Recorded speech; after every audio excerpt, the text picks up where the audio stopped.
I'm Bookkeeper, and I'll be playing the Reverend Dr. Alexander Hutcheson, the Avalon Scholar. I'm Clara Allison, and I'm playing Lucia di Felici, the Vodace Strega. Hi, I'm Glamour. I'm playing Viviana Lucani, the Vodace courtesan and daughter of Sophia.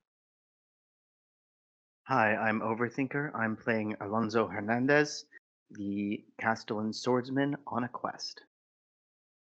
Hello, my name is Typhoon, and I will be playing Heinrich von Groth, the Isen war veteran.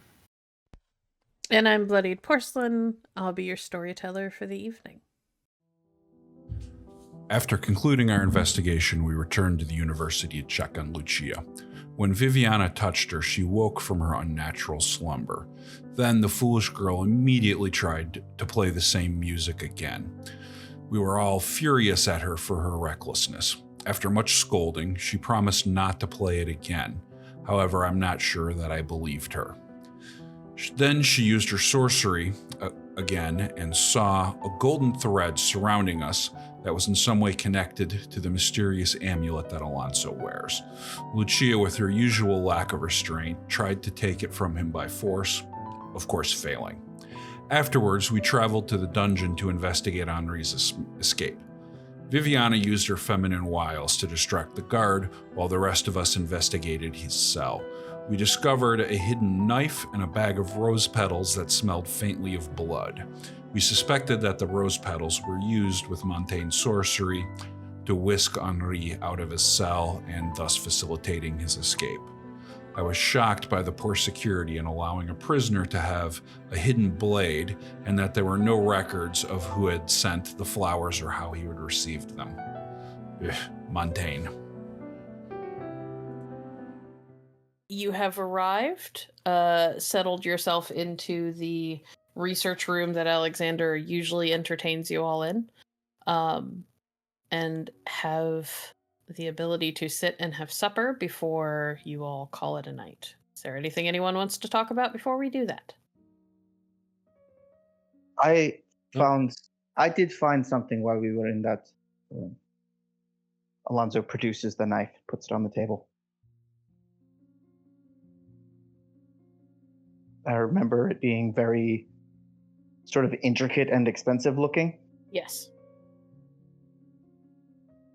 Not the sort of thing one would use to defend oneself in a dungeon, especially when one is locked in a cell the whole time. If I were to hazard a guess based on what we have heard, I suspect this is how teleportations were done. And Heinrich will pick up the knife and start examining it. Is there anything remarkable about it? Does it happen to have 4 roses or anything on the hilt? Nothing so blatant. It's just really well made, and is clearly like something that you would expect someone of like status and wealth to maybe carry around. You know what I mean? This is not something you would find on just anybody. Quite curious that the boy was able to get this knife smuggled into the prison as well. Very lax security. Lucia will pull... Oh. That cell had nearly as many hiding places as his room did. It seems suspicious that... Hidden compartments, knives, flowers. Yes, there was obviously one of the guards was taking a bribe from someone. Lucia will pull the sachet of roses out of her bodice and toss it onto the table too. What condition are the roses in? Dried. Yeah, they're old. They haven't gone to like mold or anything like that, but they're like wilting pretty rapidly. Or they have wilted pretty rapidly. They're mostly just dry and have dried blood on them. Yeah, I assume they're potpourri at this point. You have to give them props for the aesthetic choice. I would pose a theory. Again, based on the little we heard from Raoul, I would suspect that the roses opened a portal through which the knife could move, that the knife be a better, anchor? My understanding of Porte is that you just need the blooded item, yes? And masters are the only ones who can truly pass through as people. But if he was sending letters?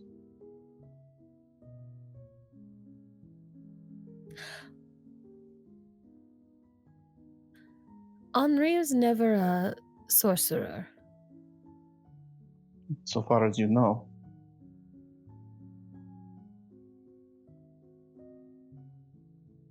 It would be quite the secret to keep, especially as a noble with many siblings.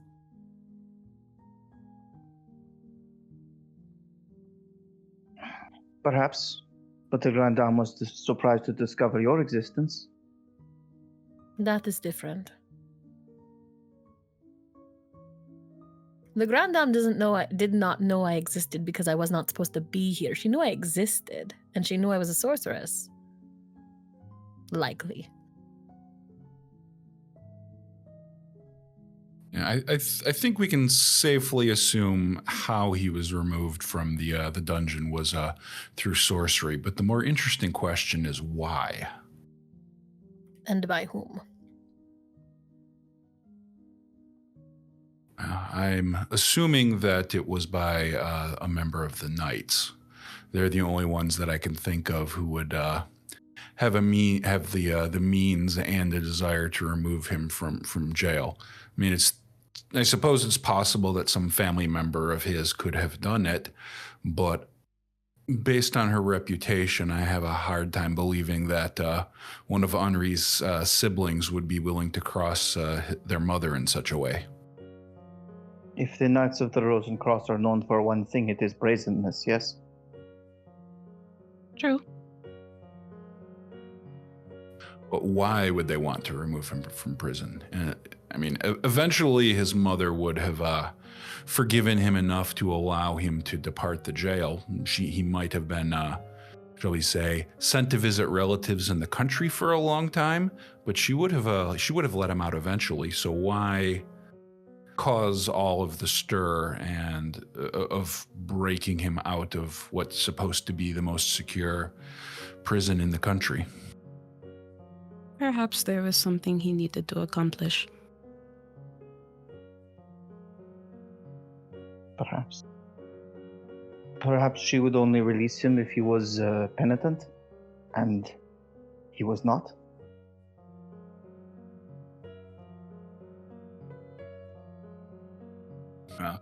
Based on what she told us, I don't believe she ever visited or spoke to him while he was in the dungeon either. Perhaps he had someone coming who wanted to see him and he couldn't be in the dungeon for that. Of course. That is entirely possible.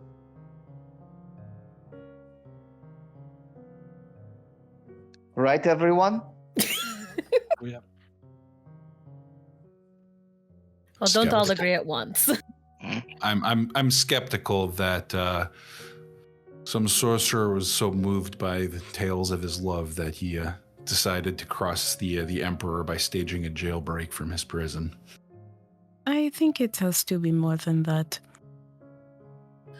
It is certainly possible that one of the things on his mind and one of the things that motivated him to escape was his hope of seeing you. In the nearly fortnight that we have been here, I have heard nothing but Montagnans talk about how they are love stories and they're so obsessed with love stories. And I do not think that this is true anymore. I think they are faking it. I think they're faking a lot. Let us take a step Isn't back for a everyone? moment and consider what we know. What we know is that This cell had a number of things hidden in it, some of which could be used for portentry. We know he was removed from that cell. We know he was removed some time ago, and no one was willing to tell Le Grand Dame that he was gone. So what he's been doing, we don't know, because he's had some indeterminate amount of time to do it.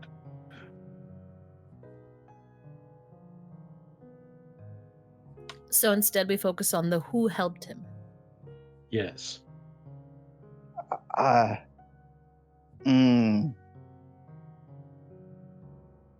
Yes, Alonso? Let me preface my next statement by saying that I acknowledge it is deeply strange and far from possibility.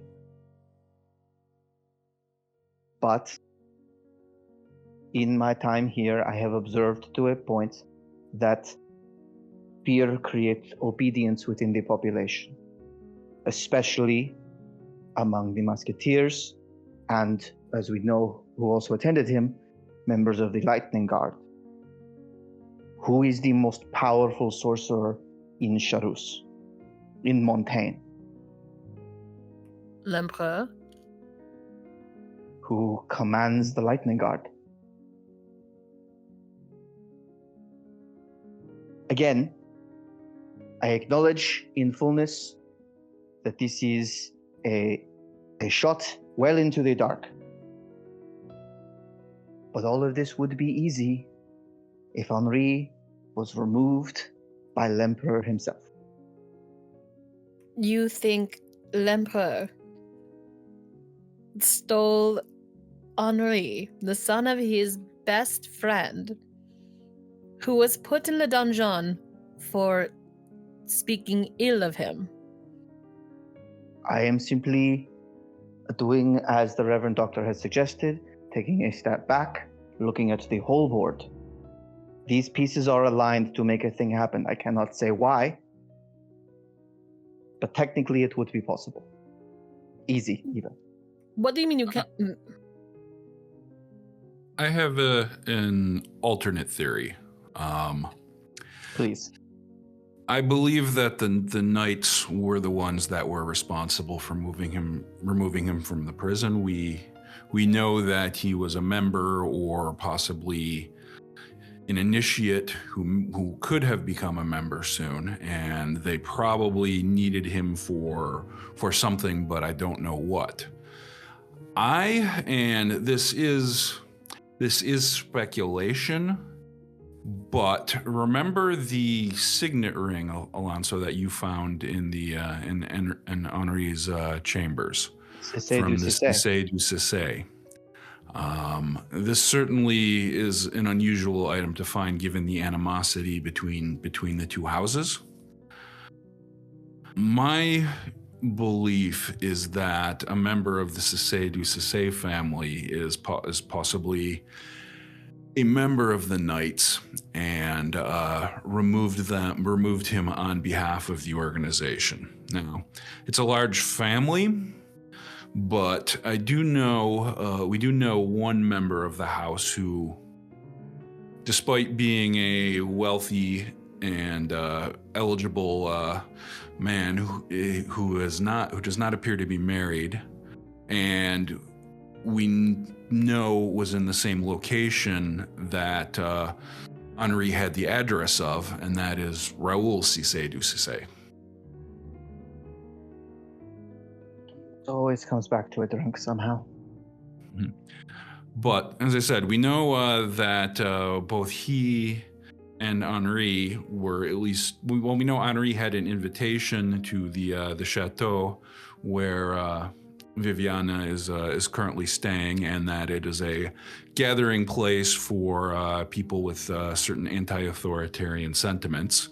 And we know that Raoul has been seen frequently. Been seen frequenting the place as well.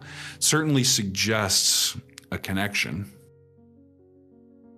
But Far more as likely. I said, this is speculation. I don't have any evidence to support this. Then Right. are these our three paths forward? It would seem so.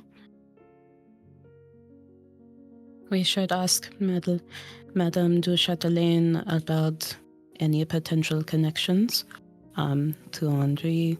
We should ask Raoul about the signet ring that we'd have discovered in Henri's chambers, and we should see if we can get in touch with the Knights of Rosencross.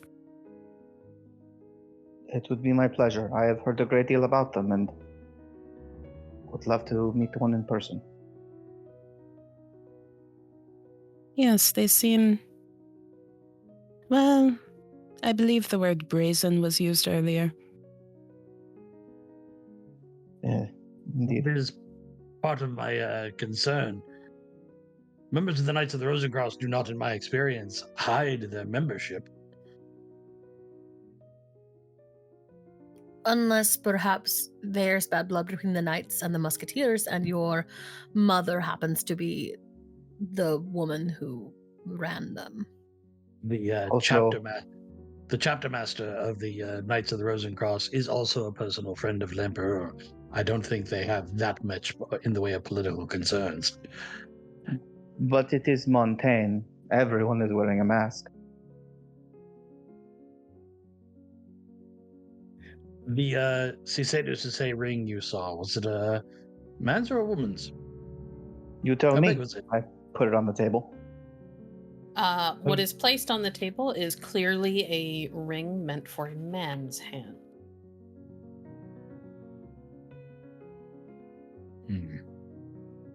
It's So I not would say- the fanciest signet ring any of you have ever seen, especially those of you who come from money.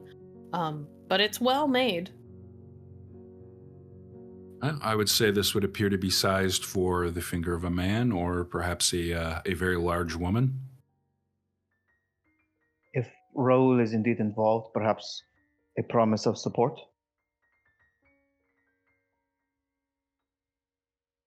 Perhaps a way to have access to noble privilege without giving his own name away.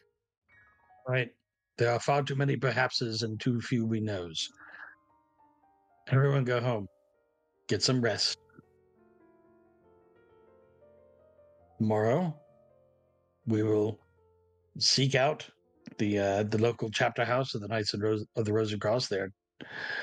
They don't hide themselves, and then perhaps we may pay a call on Raoul Cicédo.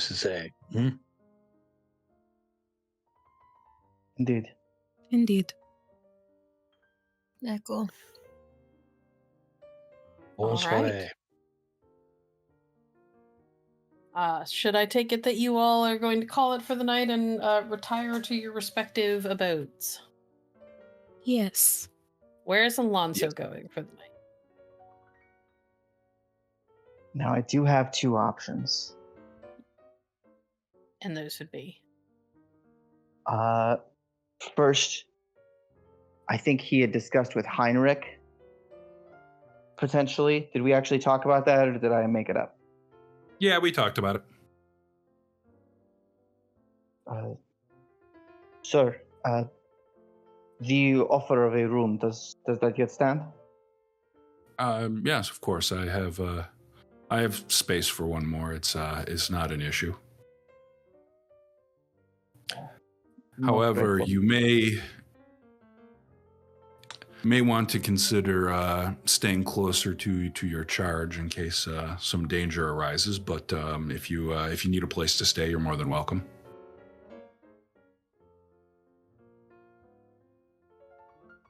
I look over at Lucia.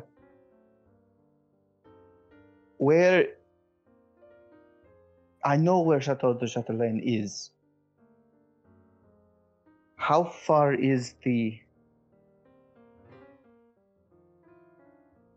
how long would it take to get from one to the other?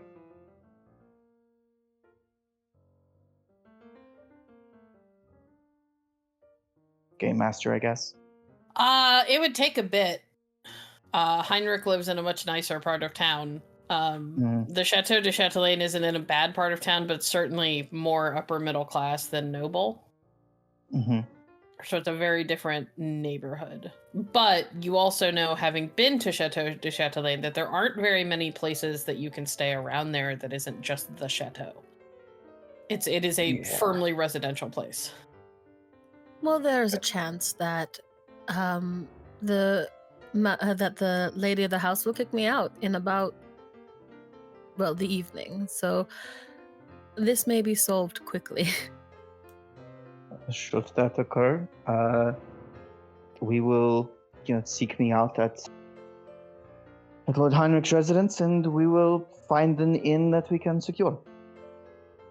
Yes, Lucia, you and I must make ourselves different before Madame du Châtelaine. Oh, I'm very good at apologizing. Perhaps we should all head there together, and the two of you can have your discussion with the lady of the house. And if the two of you are not permitted to continue to stay there, we can go to my residence next. Do you think that's likely? To Viviana? Well,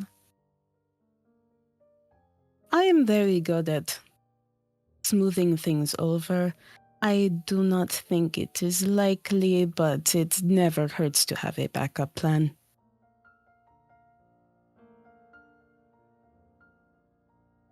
Very well. Let us go. Good All night, right. Reverend Doctor. Bonsoir, everyone. Quick question before you go. Is Alonso taking the letters with him so that he can work on them? Sure. Okay. In fact, he packs the two things he put on the table and then adds the letters to like a satchel. Okay. Perhaps we should bring all of everything of importance. We don't know who may try and enter at some point. And, Doctor, I admit that I am somewhat worried of leaving you here by yourself.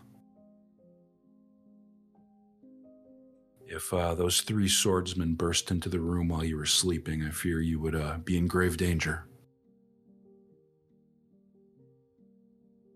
Briefly, and in any event, all of us scattering to new locations in the dead of night would do nothing but raise further alarms, including among people at the university who would expect to see me here in the morning. So, I appreciate your forward thinking, but I shall remain here. Very well. If you say so. Keep your pistols close at hand. All right. Leaving Alexander to the quiet of his rooms, probably a good book. The rest of you pack up and head out for the evening. It does not take an overly long time to get to the chateau, where I am assuming Viviana and Lucia will head inside while the boys loiter outside. Yes, if there is a servant that just happens to be nearby, she will immediately stop them and ask if the madam of the house is in. She is, yes. Okay. She was asking about you. Okay, I must speak to her. Yes, ma'am. And they turn and lead you and Lucia inside. You are led into a small, what you realize is like a small private dining room. It's much more simple than the larger room that you that Viviana that you went into the first night you were here. This is it's a little bit more cozy, a little bit more simple in the way that it is decorated and things like that. And she is there at the table, there is like the remnants of what looks like was her dinner, but it's been pushed to like one end of the table, and she's at the other end, reading over a ledger. Pardon me, madame. Yes. Good evening. And who is your companion? This is Giulietta La Traviata. But before proper introductions are made, I'm afraid that I owe you something. And that would be? An apology. I have brought a strange person into your home without first asking you and gaining your permission, and for that I apologize. You know I have my reasons for doing things that at times seem strange, but our duty is no reason to ignore the hospitality of the people around us, and for that I am truly sorry. Should you require anything to show my proper deference in this endeavor, I will offer it. She kind of tilts her head at that and kind of gives you an apprising look, and then looks over at Lucia. And Miss Traviata is under your protection? Yes. And in requirement of a safe place to lay her head? Yes, she is. Then she is welcome. And I appreciate you taking the time to apologize. Of course. I hope I do not have to apologize again too soon in the future. She kind of gives a little smile. As a general rule of thumb, I tend to trust the judgment of those who come, but at least do your best to keep me apprised of the comings and goings when you can. Leave word with my man, and he will make sure that I am aware. Of course. Is there anything else that you needed? Not at the moment. Well, will you be here in the morning? Maybe. The celebrations mean that I'm keeping strange hours lately. Okay. In which case, I must beg pardon for I must continue to bother you.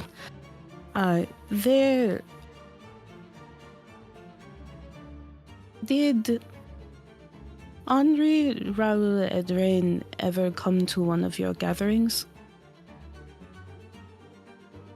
Henri Ryan? Henri, Ryan, yes. No. I'm not entirely sure how dumb you think I am to invite the son of one of the Emperor's staunchest supporters. Oh no, I do not. It was not a question of your intelligence. We are simply looking into matters surrounding him at the moment. It is important. A duty which has been foisted upon us, as duties sometimes are. I see. Well, he's never been here.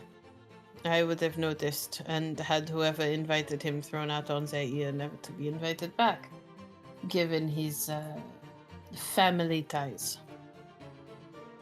Very sensible.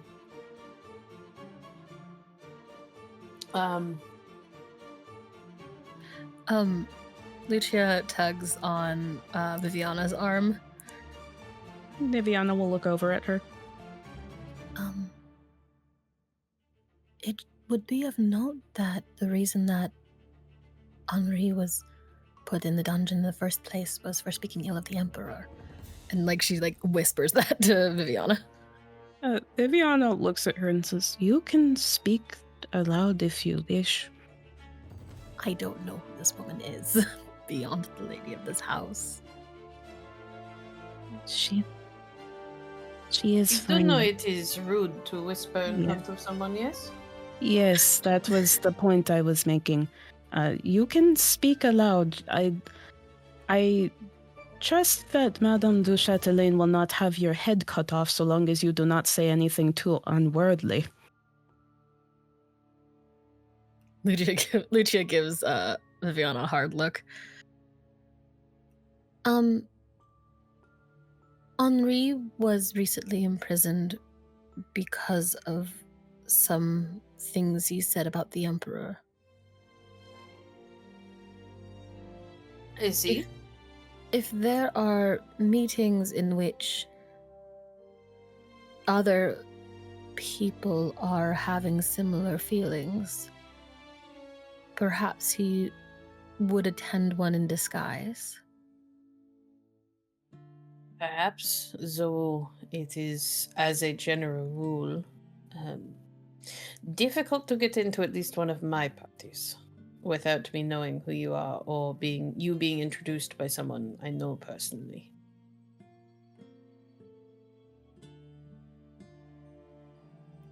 Above table, I don't know if I know the information that I was going to ask about next. What's the information? How did Alonso get in then? Alonso was invited by the dudes at the tavern, remember? Oh, and that was enough? You All met right. them. You met them. No, I know, but like, okay.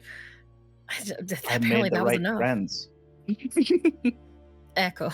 Well, never mind then.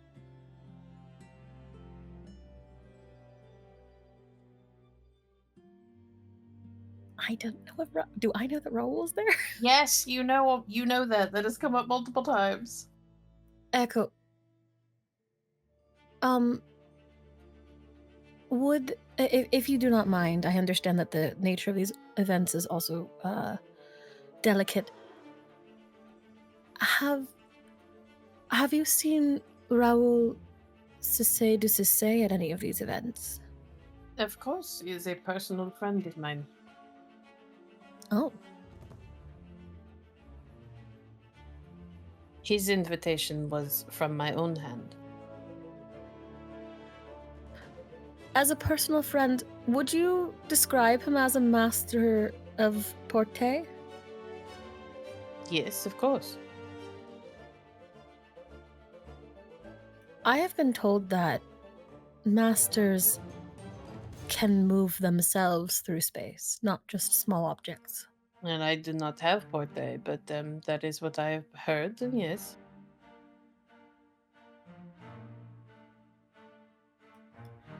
Interesting. Well, thank you for allowing us to trouble you tonight, madam. Of course, your rooms have been, your fires have been stoked and your beds have been refreshed. If there's anything that you need, you can simply ask. Thank you. Merci. Viviana will curtsy to Madame de Chatelaine. She kind of gives a small smile and a nod of her head. You don't need the curtsy. Yes, but I feel that it is only proper that I show you respect while in your house. Miss, Lucia. Oh, go ahead. Oh, no, continue. Miss Traviata, is it?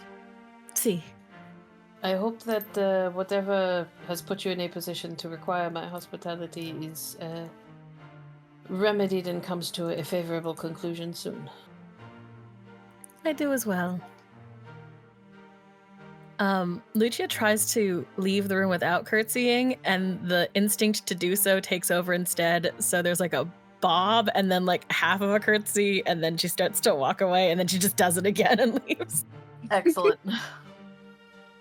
All right, you all are able to leave the dining room. Who is going to pop out and let the boys know that they can move on? Viviana will do so. I'll poke my head out too. Well, it seems we shall not be thrown out. That's That's good news. Yes, the Madame has been very accommodating. She also says that she's close personal friends with Raoul.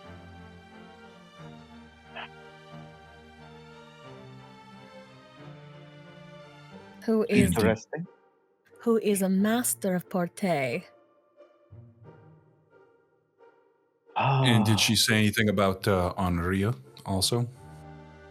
No, it is hard to get an invitation to one of her gatherings without her being informed of who you are.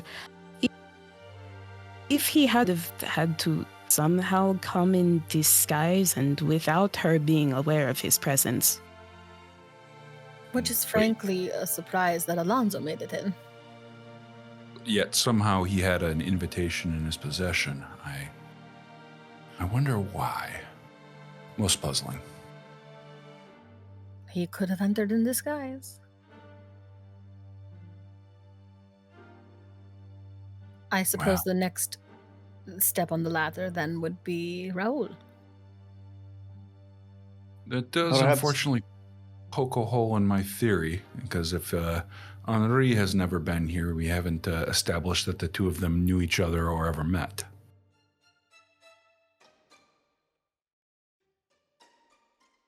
I believe we should question the knights first all the same.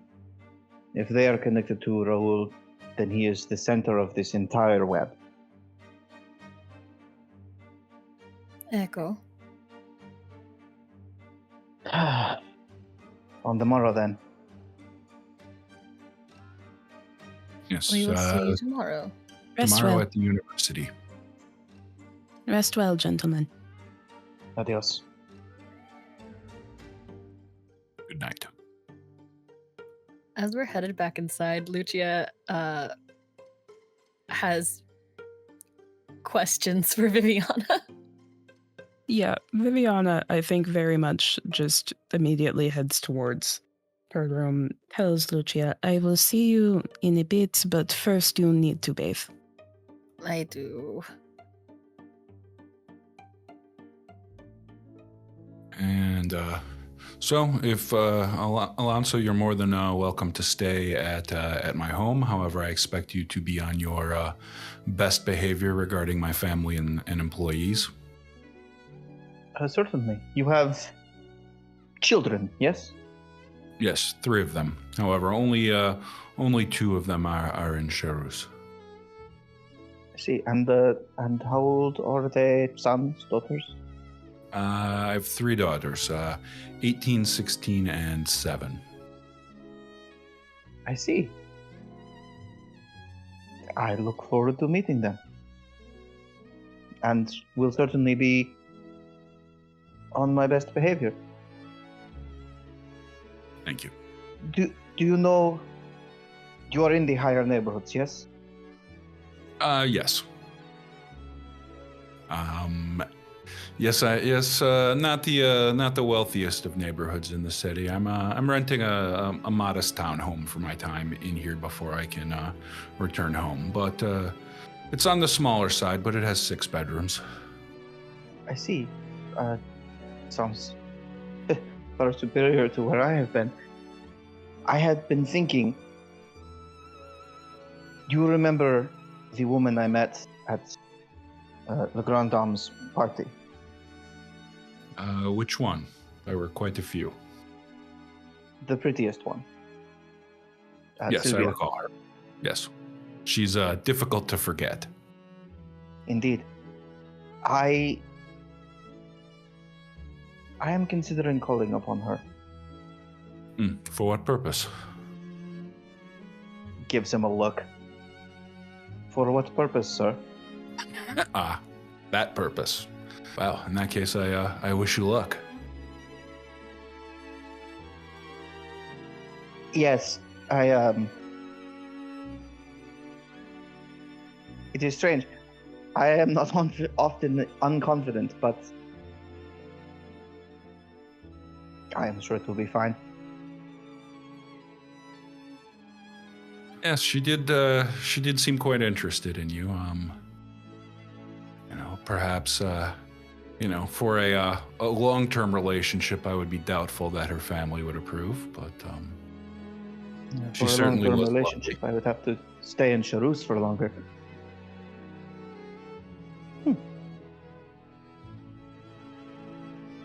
I don't suppose you would know where her chateau is located. I've only been in the city for a little over a week. Unfortunately, I have not met most of the noblemen, much less been to their residences. So no, I have no idea.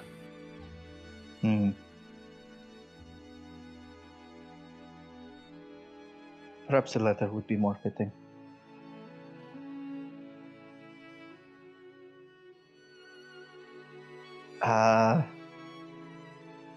Yes, I shall attempt to locate it tomorrow, I think. We can certainly find out. It should not be terribly difficult. Family is one of the most prominent in the city. Indeed. And yes, that sounds excellent.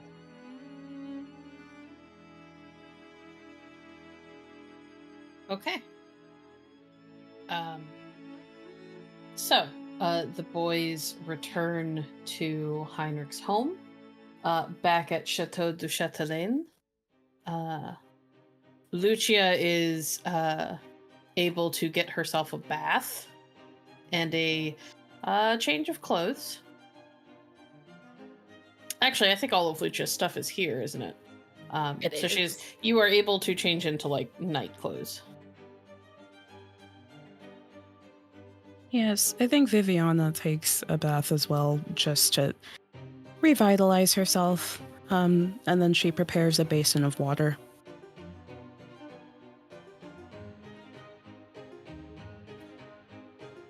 All right. Go ahead. As they're sitting around next to the basin, Lucia sort of grabs Viviana's arm and goes,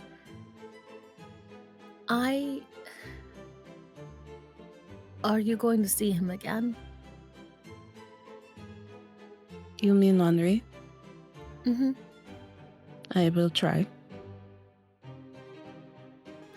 And he cannot see you when you see him, right? No, he cannot. If it were something that you thought I did not want to know, would you tell me? Yes. And Lucia really gives Viviana a hard look. Viviana looks completely serious. Unless I thought it is something that would lead to you immediately getting yourself killed, I would tell you. Echo. All right, you may look. Viviana rolls her eyes slightly. And then I will expend a drama die and attempt to scry. Make your roll. Target number? I will say that this is a scrying roll target number. It's target number 20. And normally if you only have descriptions, it would actually give you 2 raises, but I'm going to say it only gives you 1 raise. You only have to go up to a 25. Okay. Because you've seen his picture. Oh, that is a 26. Very With a good. 10. Oh, re-roll your 10. 31. Not Okay. bad. But Lucia is in the room with you, yes? Yes. Okay. You lower your face into the water, focusing on the image of Henri that was in the portrait that you saw, and the things that you have been told about him by Lucia, the things that you have read in the few letters that she has agreed to share. And as you do so, your awareness of the world around you drops away. And you, for a moment, are left in kind of this weird middle space where everything is kind of this grayish blue, and you can feel the world kind of flowing and pulsing around you.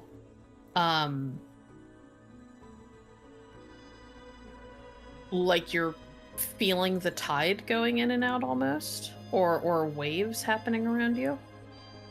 And then finally your vision begins to clear and you find yourself in a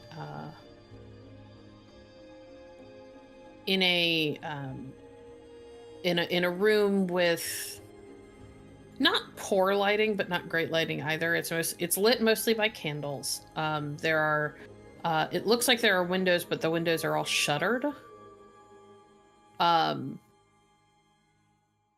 And there are bookshelves, and you can see the young man in the portrait sitting at a table and reading and writing. It looks like he is in basically like either a small study or a small library. Mm-hmm. Are there any other notable details about the room? I believe I asked this last time, but just does anything about it stand out to me now that I'm glimpsing it for the second time? Well, this isn't the same room he was in before. Oh. He's in, like I said, what looks like a library this time, and before when you saw him, he was in what looked like a bedroom. Okay. A very Spartan, kind of poorly appointed bedroom. All right.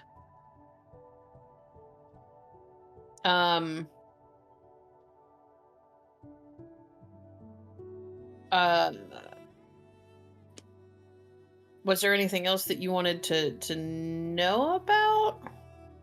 Like, was there something specific you were looking for? Question.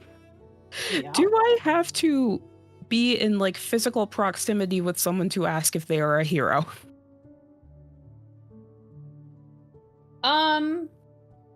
That's not clear in the rules. So I'll say no. If you can see them, you can try to tell. You can tell that Henri is a hero. Okay. And is there... He's probably writing in Montaigne, but am I able to glimpse what he's writing? Make me just a raw resolve check. Okay. These have historically gone very well for me.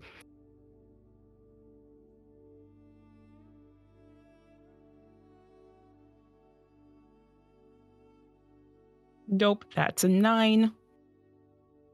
You attempt to force your perspective to move so that you can see, and fail to do so. Okay. Viviana. Something that might stand out to you about Henri, though, that you don't have to have a shift in perspective about, is he's not wearing the Knights of the Rose and Cross tabard, which you would normally expect for somebody who is a member.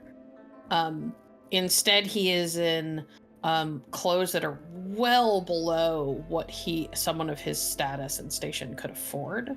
He is in kind of rough spun,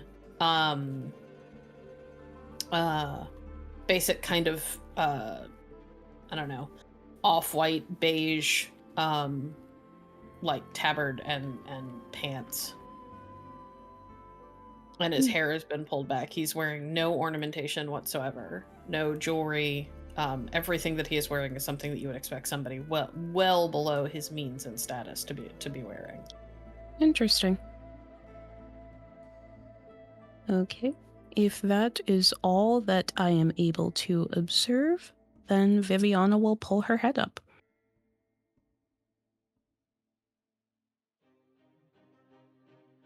Well, I was able to see him again. And? He seemed to be in He had moved rooms since the last time I saw him, which makes sense. He couldn't spend all of his time in a bedroom. He was not wearing the Knights of the Rosencross tabard, which you would expect a member to be wearing, and he was dressed like a pauper.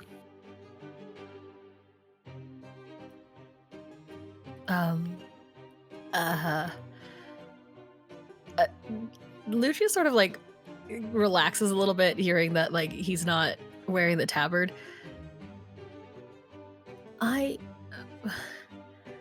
He could what does that mean?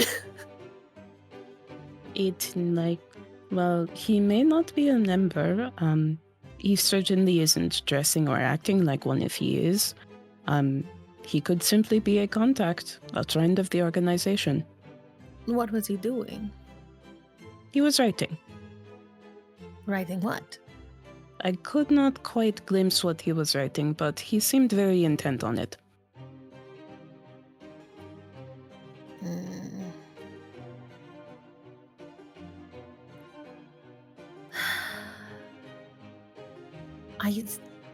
I don't know what to do with that, only that he's alive and healthy, it seems.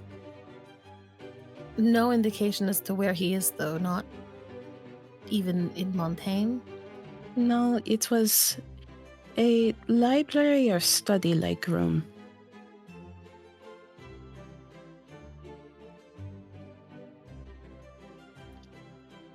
There would be no way. Richly appointed, poorly appointed?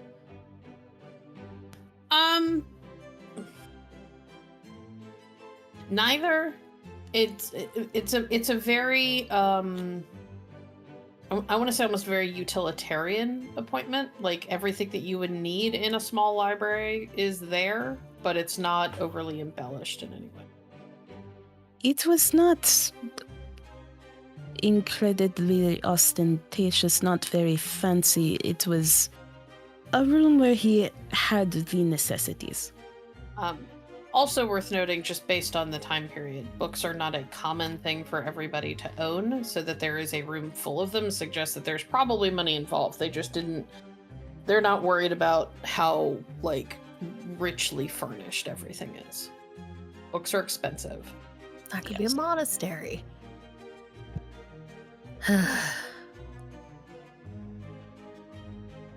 Lucia lays back on the ground.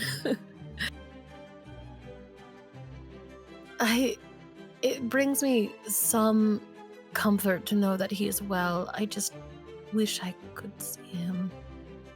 I know.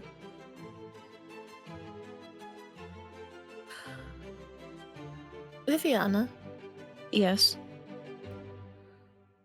When you learned to be a courtesan.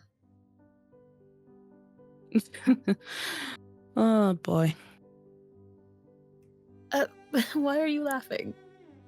Because you are about to ask me of one of two things. Well, ask your question. What do you think I'm going to ask? Ask it.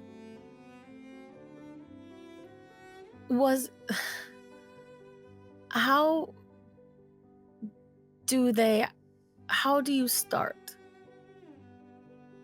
How do you start with courtesan training? Or how do you start when it comes to seducing men? See.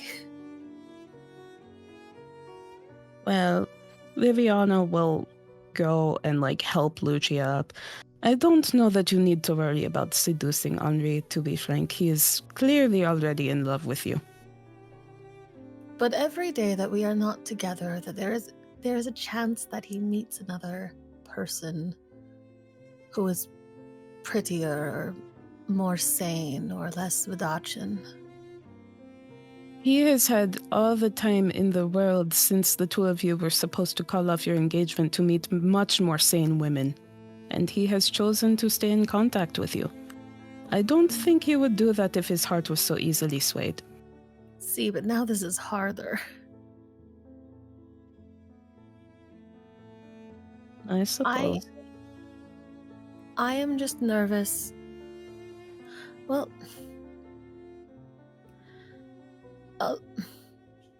Alonso is in love with, well, not love, but wants to see Sylvia, yes? Yes. And so Montagnan women are just allowed to have dalliances.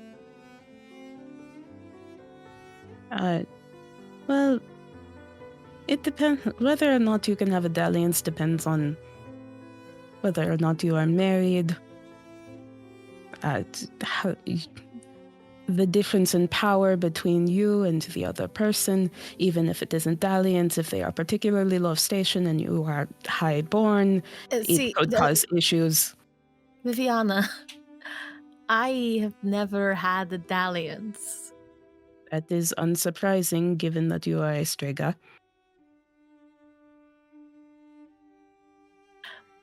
Lucia, turns as red as she can get.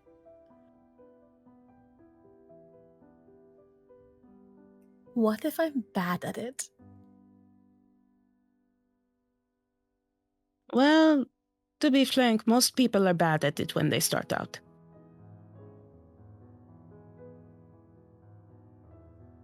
If you are going to engage in an act of passion with somebody that you care about, you should not, and somebody who cares deeply for you, it becomes less about impressing them and more about having fun. You simply ask them what feels nice. And then you do your best. Oh, and try to have fun. You try to have fun, loosen up, share a laugh or two. Really, it is not an act that should be taken terribly seriously, in my opinion.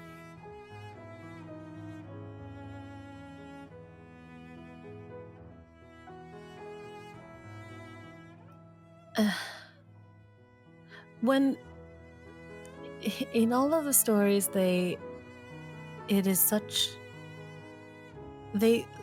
often end when they meet, or when they are finally together, or the story turns away before anything happens. Yes, so you have never had instruction? I understand what happens. I have never even kissed a person that wasn't for sorte. Again, understandable.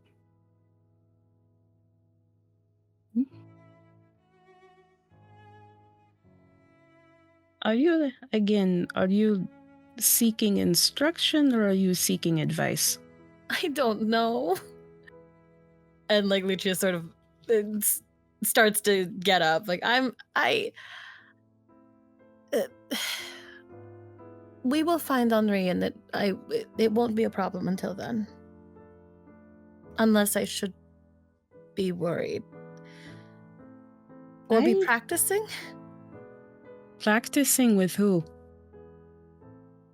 Ugh.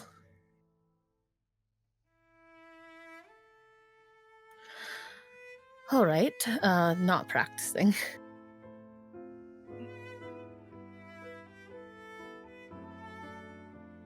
Lucia, when it comes to kissing someone, it is... Again, to me it seems simple.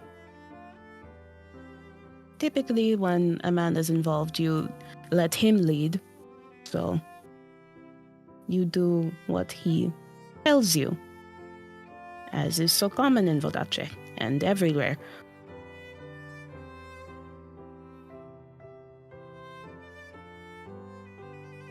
Again, I do not think this is something you need to worry about.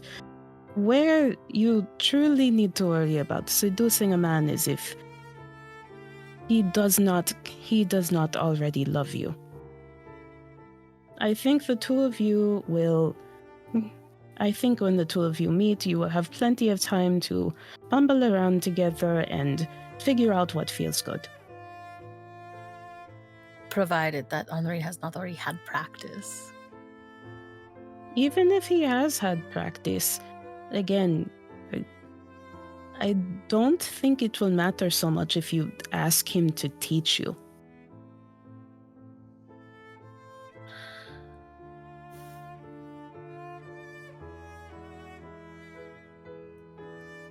If you want hands-on instruction, I can provide it, but I don't think it's necessary. I don't think that is a thing that we can. Lucia EXE stopped working.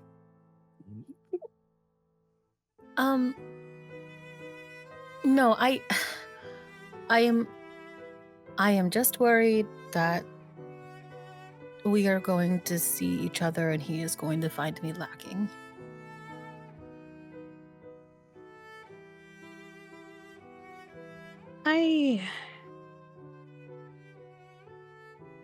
I do not think that is true. If you have been yourself in the letters that you two have exchanged, and he is already aware of how patently insane you are, then I do not think it is a case of whether or not he finds you to be the most physically attractive woman on the planet. He is already smitten with you. You will be beautiful to him. We saw his home, and there are things about him I clearly do not know. And I cannot even read his letters.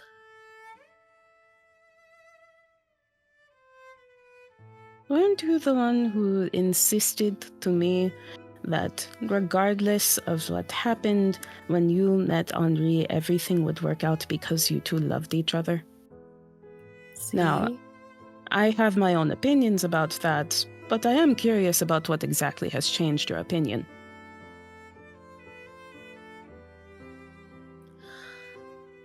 I think it has been the Knights of the Rose and Cross specifically.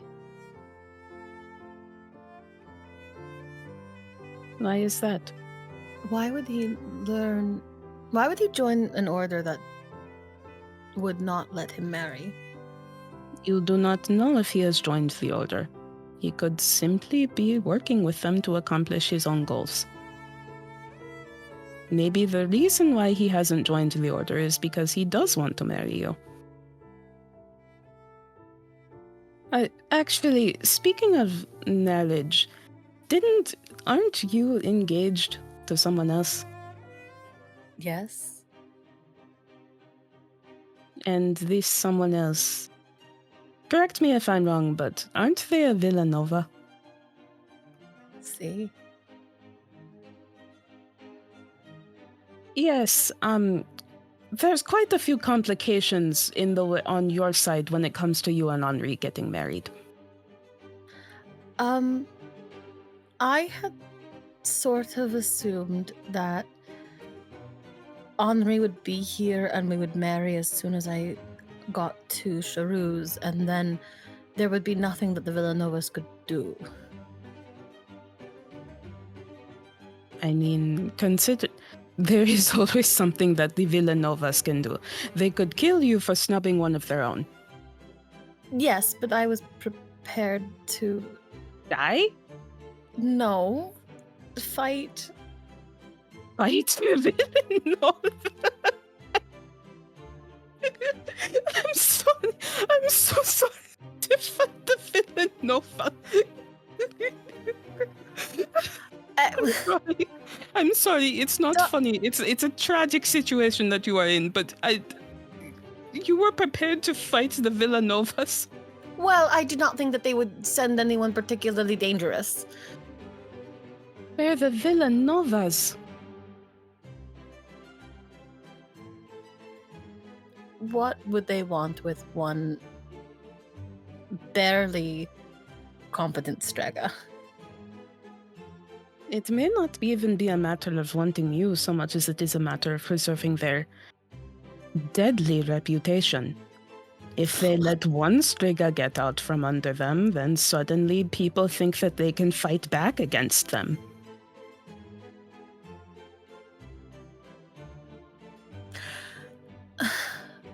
What was I supposed to do instead? Well, listen, I am not berating you for following love. It is just, when it comes to the topic of actually marrying Henri, when you are engaged to a Villanova, that is not something that is so easily solved. Well, we've come this far. And Alonso is confident he can kill anything that comes after us, so we will just do that forever. And Alonso is an idiota for thinking that. He is, but a better Alonso die than us. Yeah, true.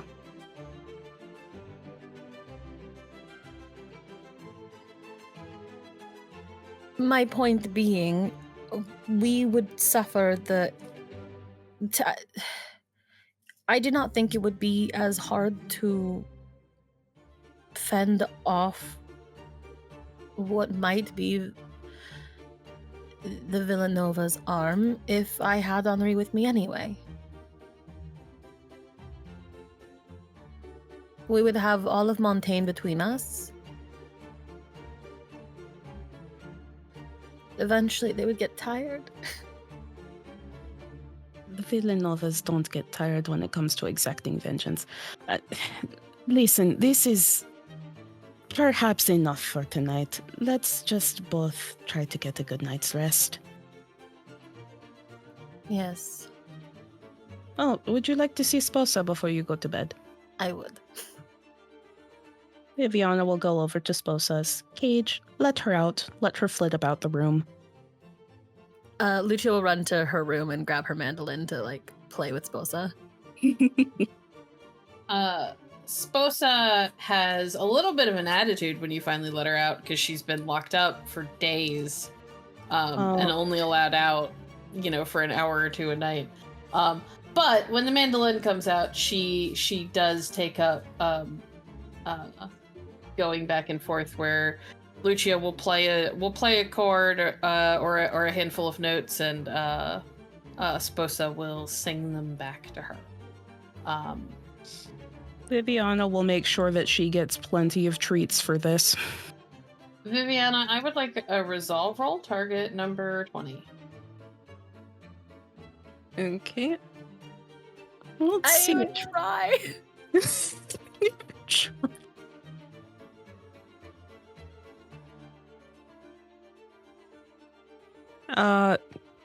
No. Would you like to spend drama die?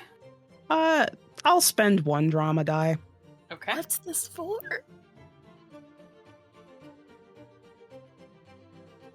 All right.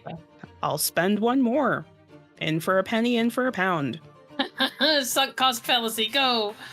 Sunk cost fallacy, let's go. I of course I get the number I needed. Okay.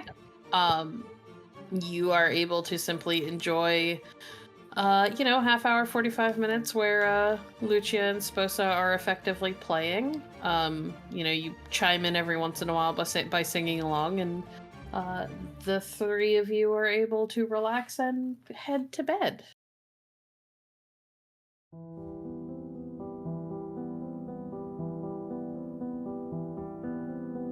Thank you for watching Opus Dei Requiem. If you enjoy the story, please make sure to like, comment, and subscribe to follow more of our content. You can find all of our actual plays on our website at www.hallowedhavenstudios.com. Please consider supporting us on Patreon at patreon.com/hallowedhavenstudios. Your support helps make more stories like this possible.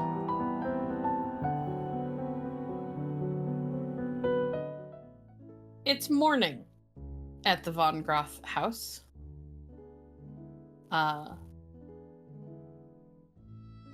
Heinrich, when you wake up, you're usually one of the first people, at least in your family, up. Because you like to get up and you like to go down and train before breakfast. 5 a.m. I would like you to make me a wits and perception roll, please. Okay.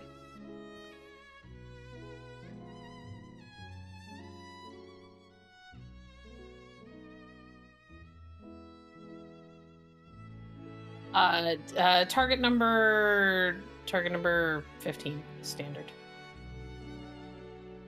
Nope. Okay. Would you like to spend a drama die? No, I would not. Alrighty. You leave your room.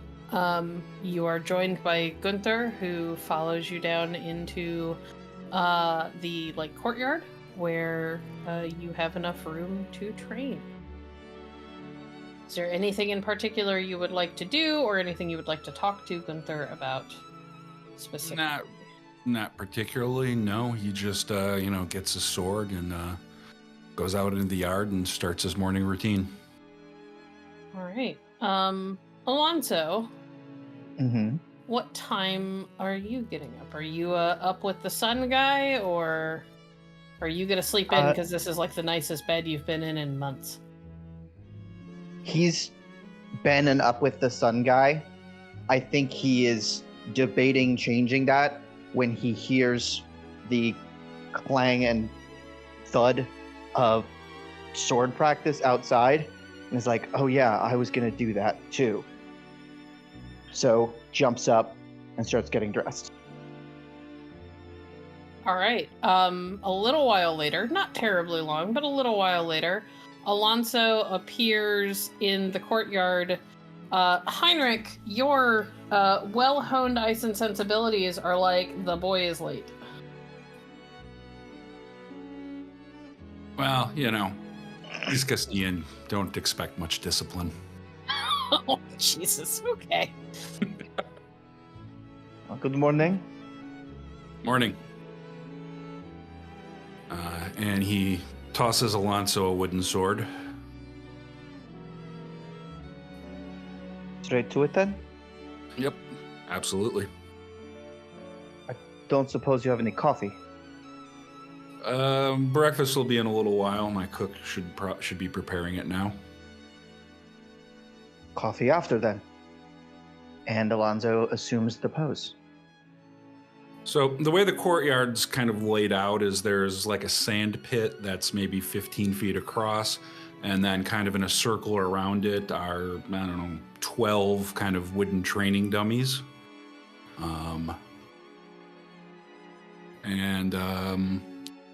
Cool. Alonso squares off like he expects Heinrich to attack him.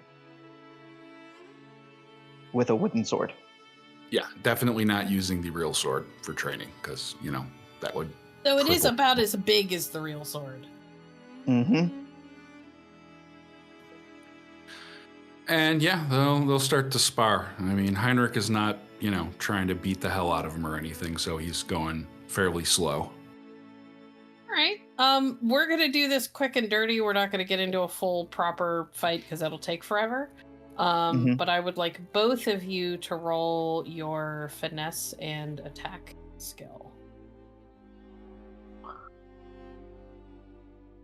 Or whatever Drexel uses. I forget what the name of the thing is for Drexel. Well, I'd be using the lunge knack. Right, that one. I was like, I know it has a special name, but I don't remember what it is. It's just a big sword. Yeah, it's a really big sword. Use big sword skill, please. Okay. You got a 23. Okay. And Alonso pulls a 25. Heinrich and Alonso, the two of you square off, and it's pretty evenly matched for a while until, Alonso, you are paying attention to Heinrich's particular style, and you realize the thing that he has over you is reach, but that is also something that you can use against him. And you get up inside of his guard. You kind of, shift and dodge and take advantage of the fact that your particular fighting style is much faster than his, and use it to get inside of his reach, which makes it much harder for him to handle the sword well. And you could tell that there is a moment where Heinrich's training in Drexel has given him the instinct when somebody pulls something like this to get more hands-on and physical with them, and you can tell because like at one point his hand almost goes to grab you and push you away, and he stops himself because he doesn't want to like genuinely hurt you, and that's when you bring like the wooden sword like up under his chin, taking advantage of that just moment of I'm much bigger than him and I don't want to like bloody him when we have things to go do. Hesitation. Oh, yeah. The other significant thing that Alonso would notice about Heinrich's fighting style is he really doesn't defend like at all. It's just pure offense. Mm-hmm. You got an arm on one side of your head, or you got a helmet, right?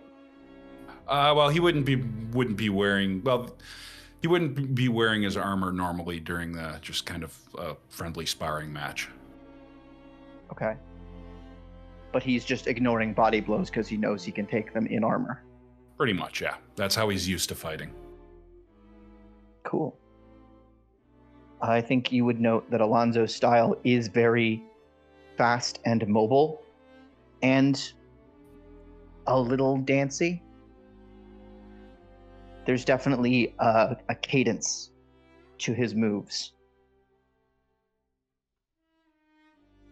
that a couple minutes in, you're like, cool, he's probably going for a 3 combo now. And then he does. So yeah, you give him a nice bruise on the chest. Well, it's better than coffee to wake up in the morning. And neither of you have to roll for this. You both hear clapping from nearby. Who is that? Turn around and see who it is. It is your daughter, the elder daughter. Good morning, Nicola. Good morning, Father. Good morning. This is my friend Alonso. He will be staying here for a few days. She immediately makes her way over and extends a hand, knuckles up. He kisses it politely. Nicola, it's nice to meet you. Alonso Hernandez, a pleasure. Your father is a very good friend of mine. Does that mean we'll be seeing more of you? I glance at Heinrich. It seems likely. For a little while, at least. Well, good. I look forward to it. Breakfast is ready if you would like to come in. Yes, thank you. Heinrich? Mm-hmm. I would like you to make a wits roll. Okay, just regular old wits. I don't think you have anything else that would help you with this. Nope. Heinrich is not a particularly deep dude. Yeah, so just regular old wits, target number 10, because I will give you I'll lower your difficulty because you're a dad. Okay, exactly. And you just barely make it. She has never come out to see you train in the morning. Not once. Okay. He gives a modest glare, but doesn't really say anything. He's decided he's going to trust Alonso. So. Yay!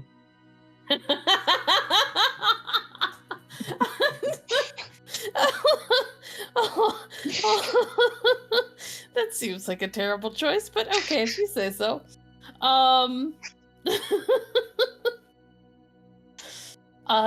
You all are able to go inside and sit down and have your breakfast. During the breakfast, Nicola is a lot more chatty than usual. And she attempts to engage both of you in conversation, but Heinrich, it's not hard to tell that like her focus is Alonso, and she is engaging you in conversation because she doesn't want to be rude and also doesn't want it to be too obvious.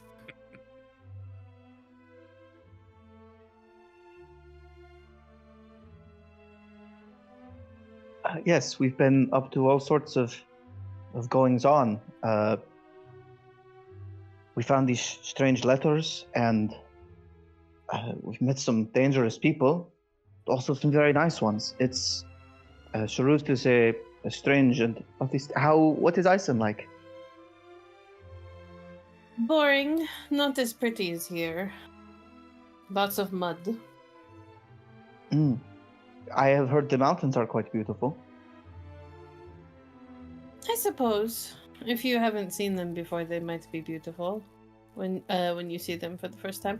I have heard that Castile is beautiful and has very nice music. This I can confess. The music of my homeland is one of the things I miss most about it. And the sunrise over the sea. And is the dancing really so passionate?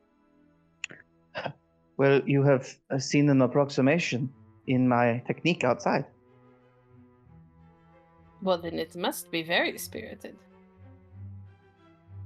Certainly. Please pass the sausages. She does so. Drinks coffee. What was our business today again? Yes, we should probably be leaving very soon. We need to meet the others at the university. Indeed. It was an absolute pleasure to meet you. And you. I hope we see you again soon. Absolutely, yes. Good day. As you are awkwardly trying to get away from the table before you get into trouble with the biggest man you've ever met, you hear like a clatter and then this yapping noise, and then the shout of a younger child, a younger girl, and are nearly taken off of your feet by a tiny puppy followed by a 7-year-old girl who is chasing said tiny puppy. And they nearly take your legs out from under you as she is chasing the puppy under the table. And there is a moment where the room erupts into chaos, and if you would like, you two are able to disappear, or are able to extract yourselves in the chaos.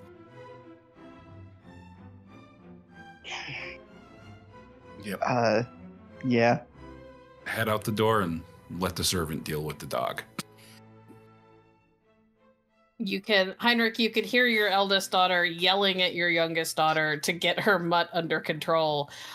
Even as there continues to be sounds of chaos, there is the sound of plates and forks clattering, as it sounds like someone may have gotten a hold of the tablecloth and started to pull it off the table. Quickly, this is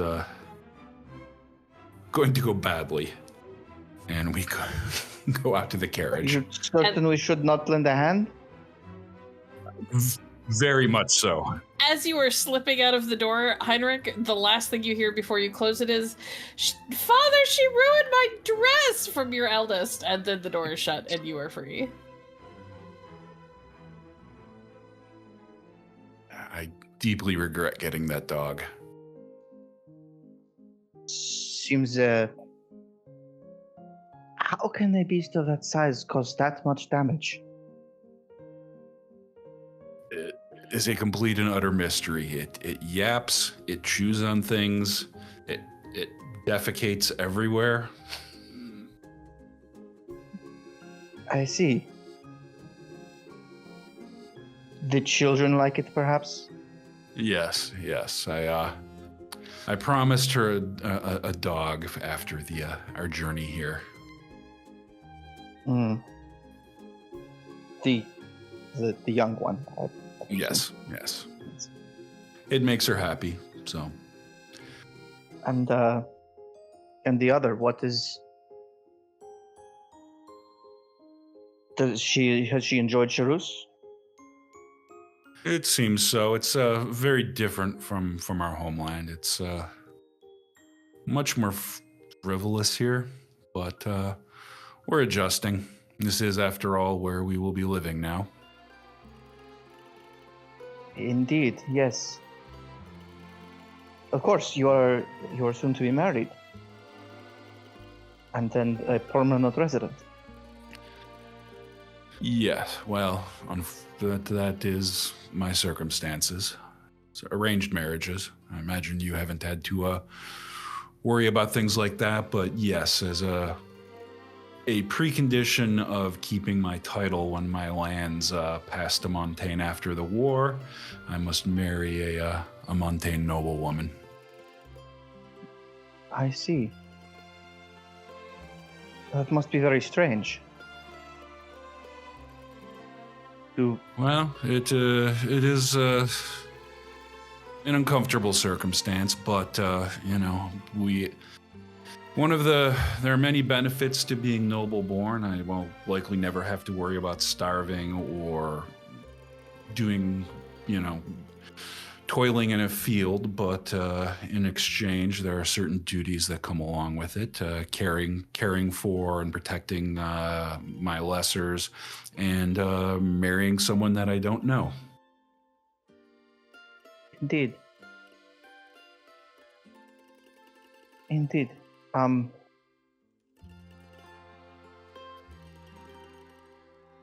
I don't know how to talk to that, I'm afraid. There's no need. You are right about Castile, though. It is not often that we arrange marriages. Occasionally, people are introduced for political purpose. But life in Castile, our people are so... When you meet a beautiful person at a party, and your parents give you a smile and a nod, and you begin to dance, it's not often that more arrangement is necessary. How very, very different. In Ison, these things are usually arranged well in advance. My first marriage was very different, but that was in the midst of the war, and things were a bit looser back then. May I ask, who was she? Or is she, I suppose? She passed away about 4 years ago. We met while I was at the academy. It was the happiest time of my life, but the war happened, and it is what it is. I'm sorry. Thank you.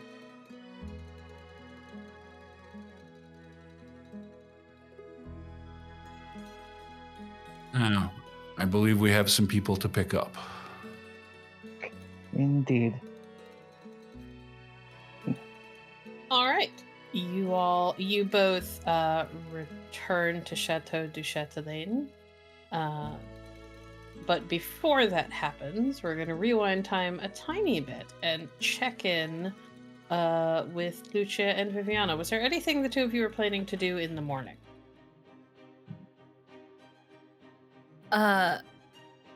The most odd, the biggest change in Lucia's behavior, in the morning, is that she does go to Viviana and ask for help with her hair and with her, makeup. I think Viviana will smile at her, and she will oblige helping her. When it comes to trying to tame Lucia's hair, I think she says, well, there is no point in trying to force your hair to be something that it is not. Besides, a more untamed look suits you. If that is your opinion, then I will take it. Your hair is beautiful, Lucia. Grazie. I think I would have liked if it were straighter. When we were traveling from Vodace, Giselle and Fritzi and I used to put lemon juice in it to try to make it lighter as well. It didn't take. When I was younger, I would have done anything to be able to change some of my own features. I looked at the other girls around me, and I thought that no man would ever find me pretty. No, Lucia gives her the hardest look, like, okay. I didn't always. Side eye. I didn't always look like this. And, well, little girls can have silly opinions. I grew out of that when I grew older.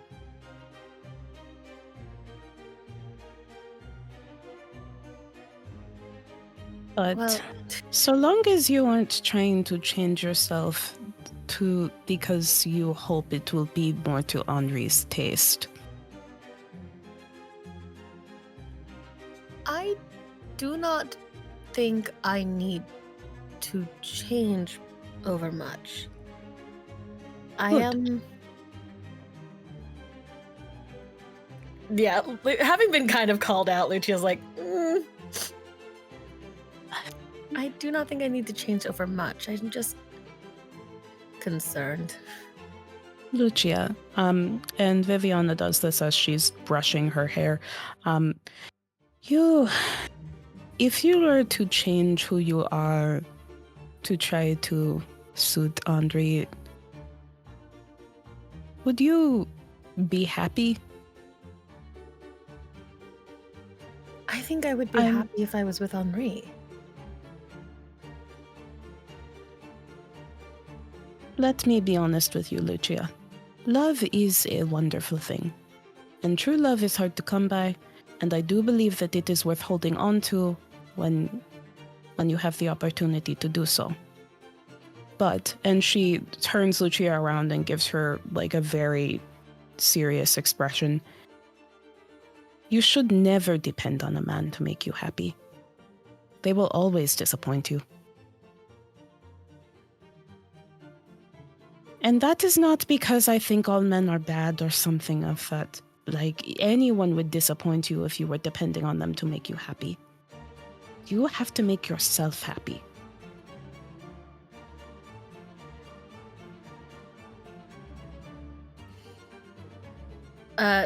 You can see Lucia, like, takes this in and thinks about it and, like, opens her mouth a couple times to argue with you, and then listen, not all changes are bad. She just goes, she kind of nods and doesn't say anything back.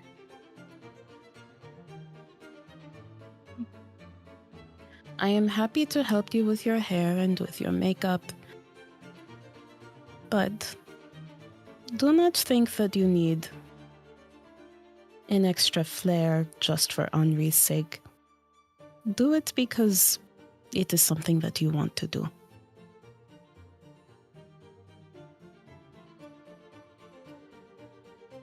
Echo. It is around this time that there is a gentle knock at the door, and one of the servants informs you that your escorts have arrived. Well, it is time that we got out of here. Lucia grabs her folio. Like, at this point, I think there's got to be a little bag or something with the folio and stuff in it. And the two of you slip outside. When this happens, Heinrich and maybe I will leave it up to the two of you. Whether or not you have the presence of mind to notice that Lucia has makeup on, and her hair, while still curly and looking a little untamed, has been swept up into this pile of curls atop her head that is very similar to the fashions of right now, but a little bit more natural than like the wigs that a lot of people tend to wear. Heinrich absolutely does not notice. I kind of figured.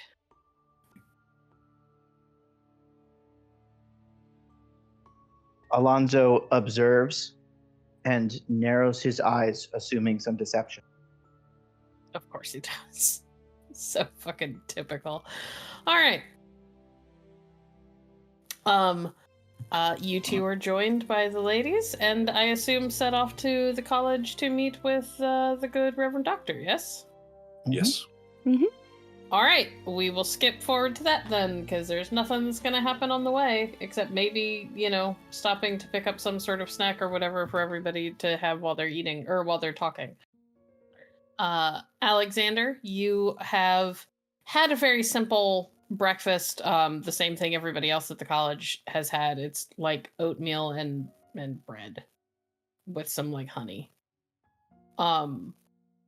And you have finished eating and are probably reading something as you usually are, or maybe looking over the star chart and things, when there is a knock at the door of your research room, and one of the other people at the college opens the door, and your companions file in.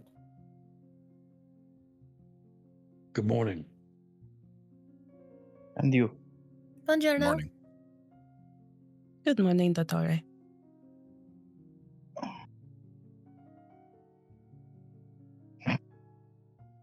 So, are we prepared then? As prepared as we can be. See. Le Rosencross, yes? See. GM, is there a roll we need to make to know where the chapter house is in Charus? Probably. Well, I would say anyone with wits and street navigation or wits and gossip could make a roll. If you are going based on gossip, it's going to be a target number 15 because it's mostly just going to give you an address. Street navigation, you're looking at like a 20 because it'll give you like a precise location. I'm rolling gossip. I will take a raise to try and get a precise location. Viviana, what was that? I rolled gossip, but did not take a raise. Okay. Should have. Nope. Jesus, book. 2 10s. 2 10s. Roll your 2 10s. And another 10. And your third 10. Jesus Roll, knowledge monkey. Why do you bother asking him to roll? Because I have to ask the rest of you to roll, and it seems unfair to not make him roll, even though I know he's gonna pass. That'd be a 56. Yeah, no, I've got that. Okay. Alonso, you kind of have a vague idea of where it is, but it's not like a clear thing. You're like, I think it's in this part of the city. Alexander, on the other hand, despite having never been there, has been to Charus before and knows exactly where it is.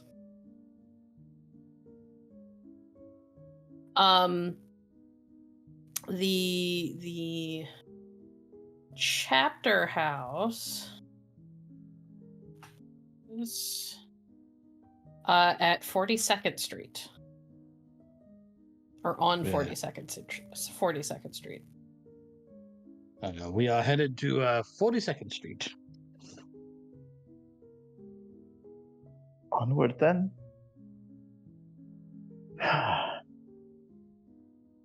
Alonso looks a little overwhelmed and a little excited. Are you well, Alonso? Yes, quite. Why? I don't know, you have a look on your face. It makes sense, given that the Knights of the Rose and Cross seem to be brazen, and he is given to bombacious actions. Do you think they will invite you? I would not presume.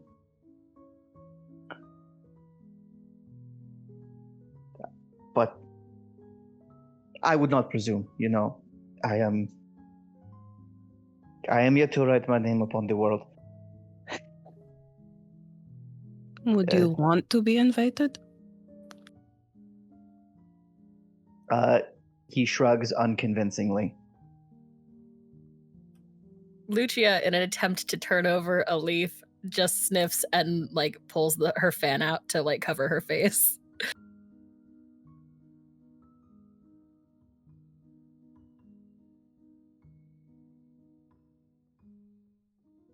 Senor Hernandez is just sort of daring young man that many of the knights, at least in Avalon, would be very interested in testing his mettle to see if he could rise to the occasion.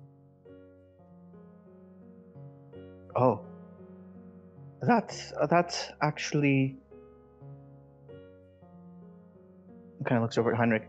I actually feel pretty good about my skills today. Perhaps if such a test were to arise, I could perform adequately.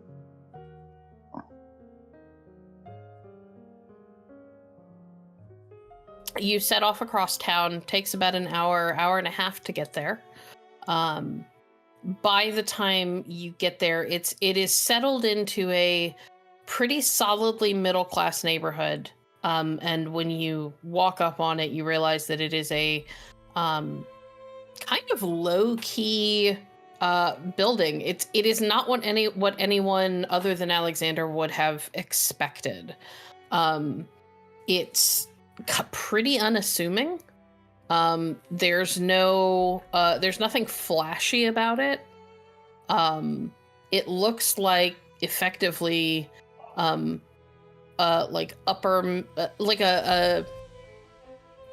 understated upper middle class home that has been settled into the middle of this residential neighborhood and blends in kind of so seamlessly with everything around it that you could walk by it a million times and not know what it is. And to be clear, this is not the address that we found in Henri's piano, right? No. This is the chapter house. Well?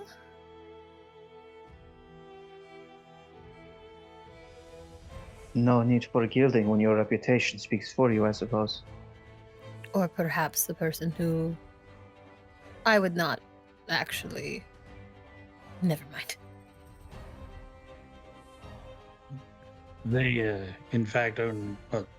they have several chapter houses throughout Montaigne. Their largest is an estate donated to them by a noble.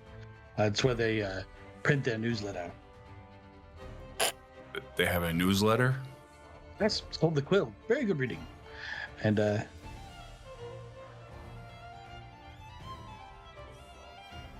Alonso goes inside. Yeah. Well, the door's locked. You can't just barge in. It's locked. Yes, it's not a public building. You'll need to knock first. Alonso knocks. You stand there and wait and listen for probably a good 15-20 seconds before you hear anything on the other side of the door. And then after a moment, the door opens, and a man is standing there with brown hair that's kind of been pulled back into a ponytail at the nape of his neck, and he is wearing a knight's tabard. Can I help you? Hello, my name is Alonso Hernandez. He puts out a hand. He takes it and shakes it. Can I help you, Mr. Hernandez? My companions and I have some questions regarding a matter of some import. May we come in? He kind of shifts for a moment and looks a little like he's not sure what's going on, just that there are at least 2 armed people at their door. But after a moment of kind of like giving you all an appraising look, he steps back and lets you in to a fairly Spartan decorated entryway that has chairs that have been kind of settled off on one side to form like a little, basically like a little like alcove where people could sit. And you can wait here. Who are you here to see? I believe the chapter master, if he is available. She is, yes. She, yes, of course. You will sit and I will see if she will see you. Can I have all of your names, please?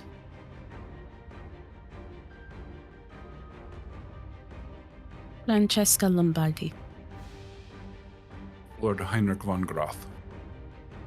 Giulietta La Traviata. Then Dr. Alexander Hutcheson. There is a moment of recognition on his face at Alexander's name. And then he nods for a moment. Very well. Stay here. And he will leave.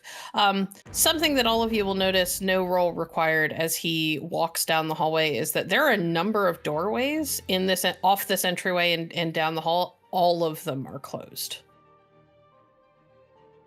And you are left alone for several minutes. Is there anything you guys want to talk about? Alonso will spend the next 20 years occasionally kicking himself for forgetting that the chapter master was a woman. So are we are just going to ask about Henri then? I think so, yes. Indeed. Echo. I think the way we might present this, both to allow them their privacy and to fulfill our given responsibilities, is to try and arrange a way for Henri to present evidence that he is safe and not under duress, and probably that he does not intend necessarily to return to the place where his mother threw him in prison. If we can provide that evidence to Her Grace, that will fulfill the terms of our agreement, I believe. We were told to find him, so we shall. That doesn't mean we will return him. That is not what we were tasked to do. A fine line, but a good one, yes. A fine line that I wonder if Her Grace will appreciate. If she does not, she should have been more clear in her direction. I would like everybody to make me a wits roll, and if you have perception, in Heinrich's case, you can add your perception dice. No set target number. Keen senses? Keen senses applies. 12. 17. 6. 26. And hold on. you have a 10. Yep.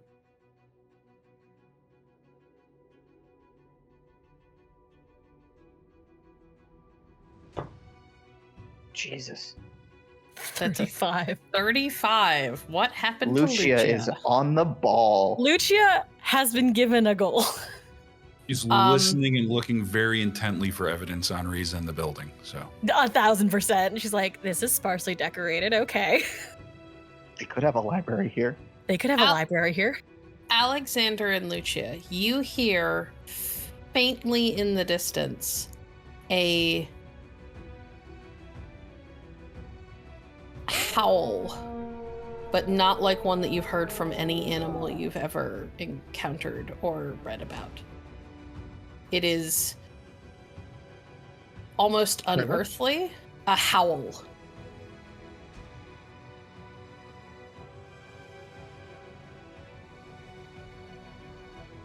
Alexander turns slowly, looking around, trying to determine like at least what direction that came from.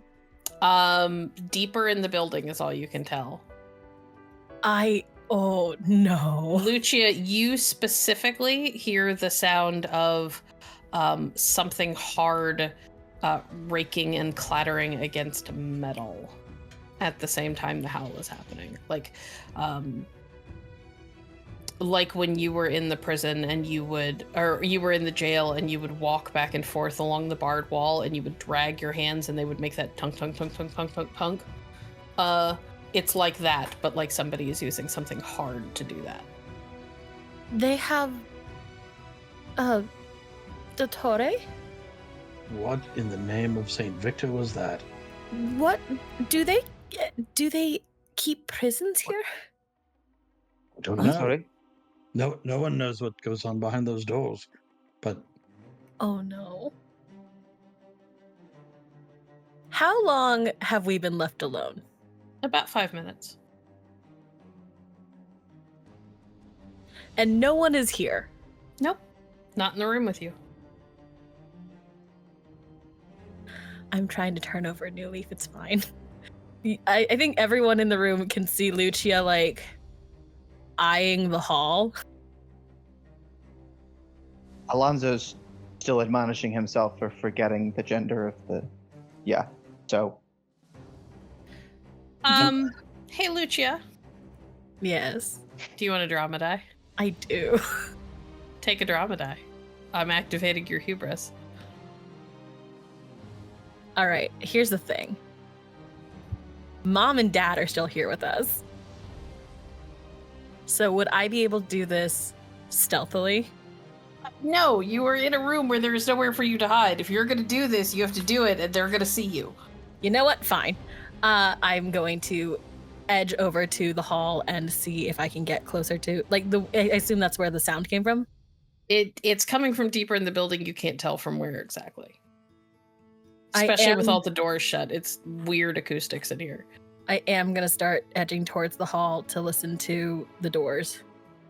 Where are you going? Where are you going? And Lucia holds her finger up like, shh. There's something weird here. I'm sure there are many weird things here.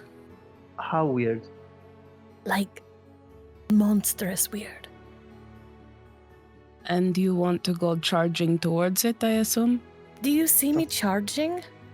Someone could be in trouble. Someone could be in trouble. You want to be kicked out of this chapter house? I think I heard the same sound that you did. That was not someone. Something is here.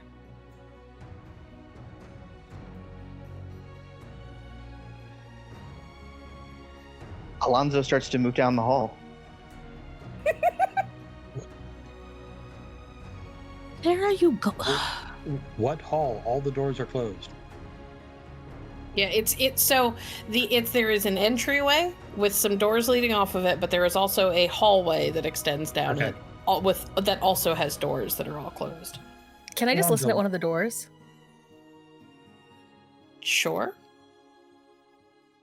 You Alonso, don't hear anything. where are you going? He kind of turns. You said there was something strange. I have to use the privy, and Lucia's going to start heading further down. For Theo's sake. I have to protect her? Alonso follows Lucia. Alexander does sort of the fish mouth for a second, just open, close, open, close.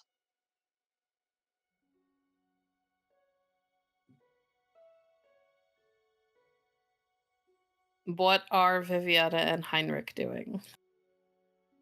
Viviana looks at Heinrich, gives him like a very weary look. So, are we going to follow them or wait for them to get kicked out?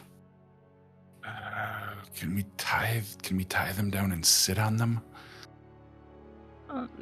Honestly, I think that may be our best option.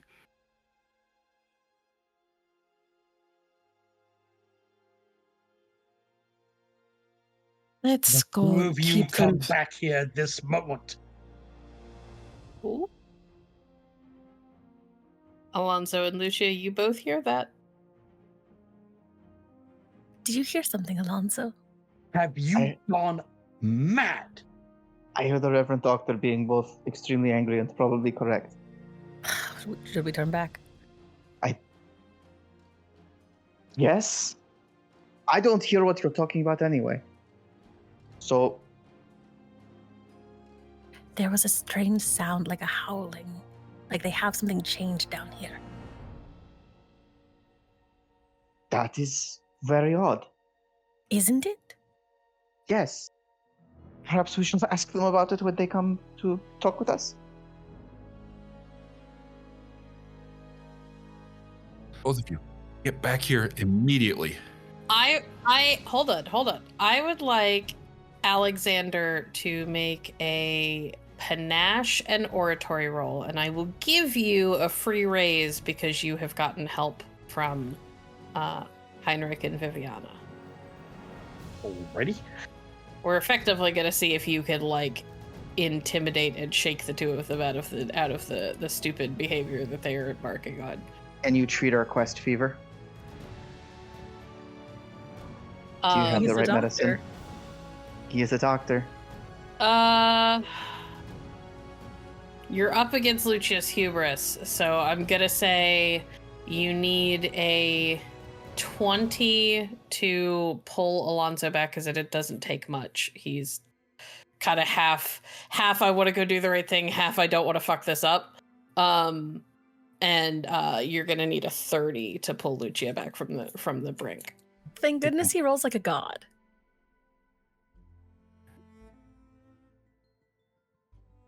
Of course, there is only Theus. Ooh.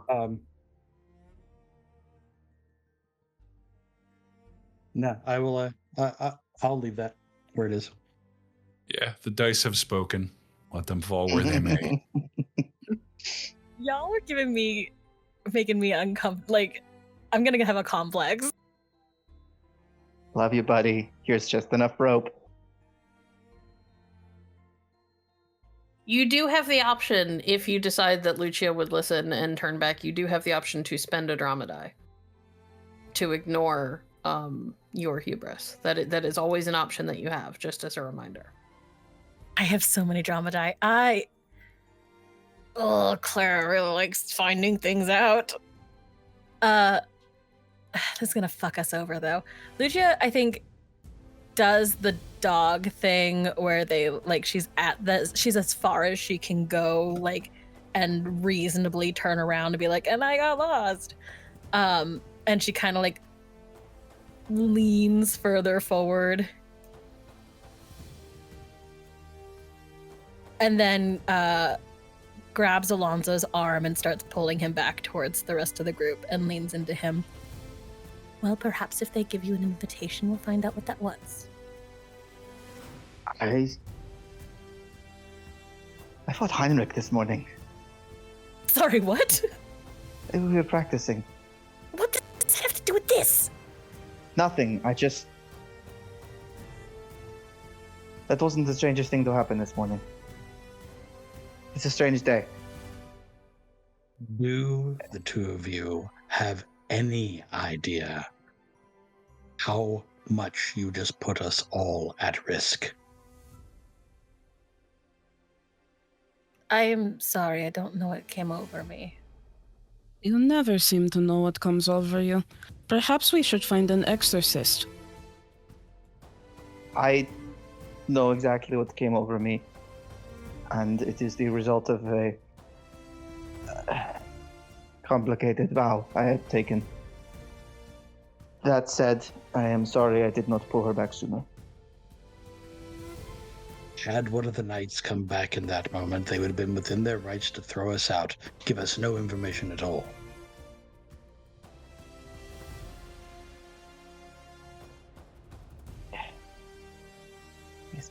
Yes, you're absolutely correct.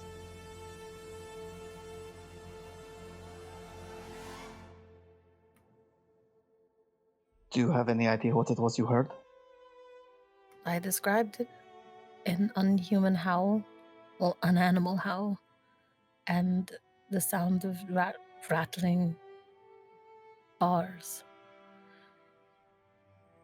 I do not know what the Knights of the Rose and Cross do beyond the stories, but it does not seem like a thing that would be done. It does not seem like a thing that aligns with the stories. What if Henri is back there?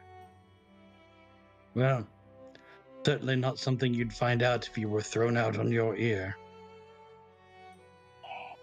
But if your curiosity is more important to you than your fiancé, well, that's another matter, I suppose. Oh. And an animal like Howl certainly was not Henri. It wasn't animal-like either, though. Had you heard Henri shouting, "Please, please save me"? Perhaps going off would be justified, but this appears completely unrelated to our purpose here. Unless the Knights of the Rose and Cross are doing something untoward here. Could it have been Porte? Oh, fuck! Oh, fuck! Lucia knows one word in Avalonian.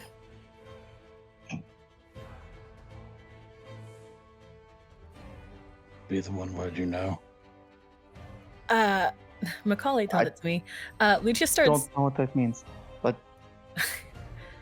Lucia starts to edge towards the hall again. I grab her arm. Viviana grabs her by the shoulders, turns her around, and goes and forces her back into a chair. I mean, could that noise have been Porte? We've seen one person use it before, but I don't recall there being a loud noise described. I have never seen it, but I've heard it described.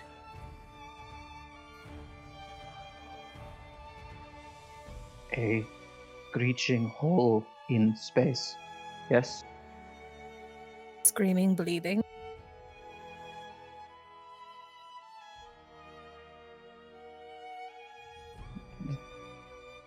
A few moments later, as you were talking about this, you hear footsteps coming down the hall. And when you look up, there is a tall woman, about 5'8", 5'9", seems to have a pretty athletic build. She is wearing men's breeches and the tabard of her station. Her blonde hair is like pulled back in a very strict braid. The thing that stands out to all of you is that she has scars on her right cheek that run from they actually run across the outside of her lips, like the outer corner of her lips, all the way up towards her temple. Seem to be healed. They're older, but they're certainly there and very, very predominant. If Alexander would like to make me a diagnosis roll, I could maybe give more information. Target number. We'll make it 20 because you're doing this at a distance, and it's not like you're sitting with her for any given time. Right.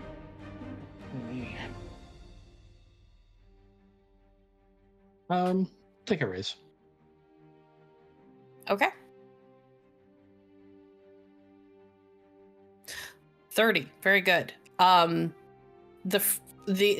first thing your trained eye sees is that she's pale, yes, but not pale in the I don't get sleep way. She's pale in the kind of deeply unhealthy, probably, or not pale in the I don't get sunlight way, more pale in the I don't sleep and I'm pretty deeply unhealthy kind of way. You notice that she has dark circles under her eyes. And while she walks fairly confidently, there is something in the set of her jaw and her shoulders that show that it takes effort to look put together. And there's also a faint look of concern that most of you can make out pretty easily when she realizes that she has got a group of random people in her chapter house. Good morning. I am Faith de Arendt, and this is my chapter house. What can I do for you?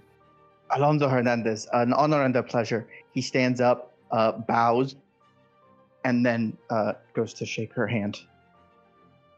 She will shake his hand. She looks slightly taken aback by how abrupt and like kind of in your face about like your manner of speaking you are, but she shakes your hand. That is a familiar name. Have we met before?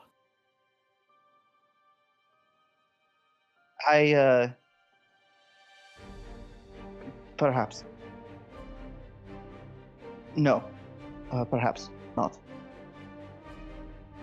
At any rate, my companions and I, we wished to discuss a certain matter. Forgive me,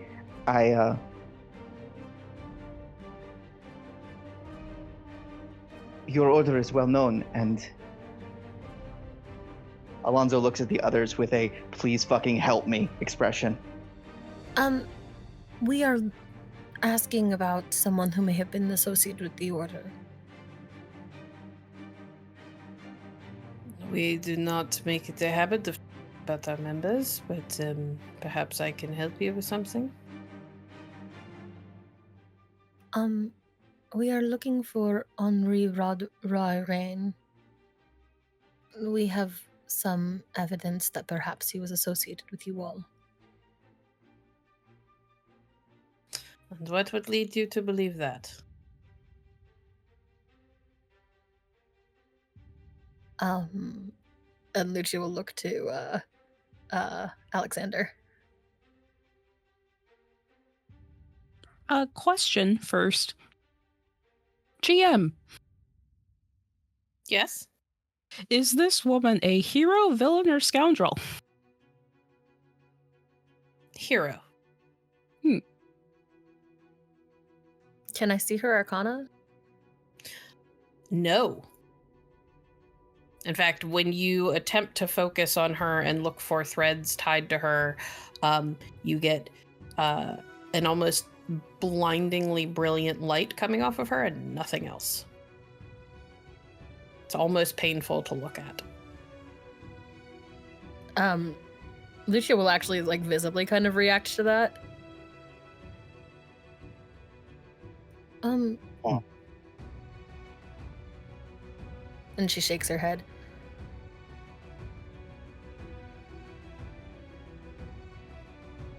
I have a great deal of questions now, but you do not know why you would answer ours, correct? I do not. I couldn't even confirm whether or not this Henri Rain has anything to do with our organization. Until I know why you want to know and who you are. I recognize your name, and she nods at Alexander. I read your book. You flatter me, Mademoiselle Chevalier.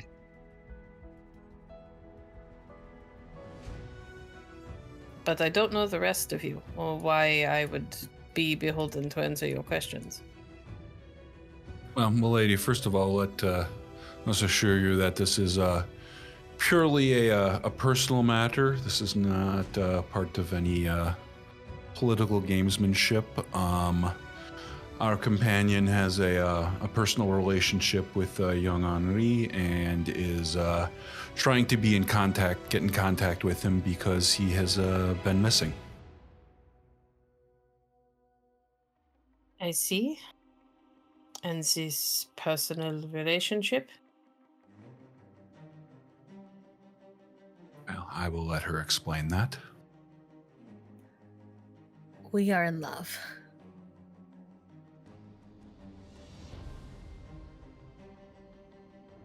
I see. It is more than it is more than just fancy.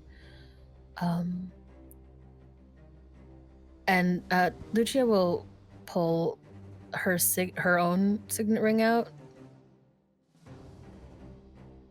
I may have done you the disservice of introducing myself incorrectly.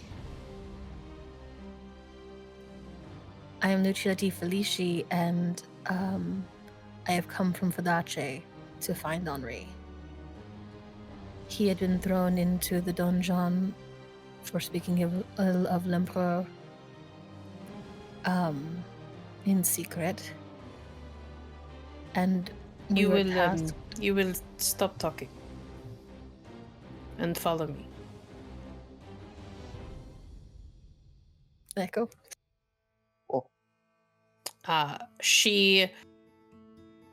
Her tone shifts from tired and a little confused to one that is clearly accustomed to snapping orders when needed to. And that's the tone that she takes, like, immediately. And once everybody is up and clear that it is clear that you are going to follow her, will lead you down the hall. As you are walking, everybody will hear the sound of it is another inhuman, but clearly not animal, almost otherworldly, horrific screeching noise, followed by the sound of something like squishing, almost wet sounding, and like a heavy thud against metal. Can I was initially fanboyed, but now this has happened. Can I do a cold read check on her to see what the hell is going on? Because this is... I mean, a cold read won't tell you exactly what's happening. It'll just tell you how she reacts. Right, yeah. She seems tired and kind of out of it. Is she okay? Make me a cold read check. We're gonna go with a target number 20 to try and get a read on her. Raises might get you more. I'll take a raise. All right, so you're going for a 25? Yep, probably gonna cost me some drama dice, but I want to know. 30. Roll your 10 again. 39. Okay. Well, you took one raise. So, what you get is no, she is not okay. She tries to hide it, and because you're following her, you almost miss it because she's facing away from you. But there is a clear wince at the corner of her eyes when the sound happens. And her hands curl into fists at her sides, like in the folds of her tabard. And it's mostly the fact that you've been fanboying and following her really closely that allows you to see that even when they're balled into fists, they are shaking. And she takes you to a pair of a heavy single door. It's one of those tall kind of arched doors. And she unlocks it with a key from the key ring on her belt. And when she pushes it open, you realize that this thing is easily like 2 to 3 times as thick as what you would expect for even like fairly thick doors in a normal upscale house. And when she leads you inside, she leads you into a room, an office, what is clearly an office, and it is floor to ceiling bookcases. And every single bookcase is it's full almost to overflowing. Like somebody has stacked books up, or put books on the shelves and then stacked more books on top of them to fill in the space at the top before the next shelf. This isn't a room in my vision, correct? It is not. There is a large, heavy desk in the middle of the room. that is clearly, he sees a lot of use. It's a little, it's obviously older. It's somebody clearly tries to take care of it, but it has seen a lot of wear and tear over the years.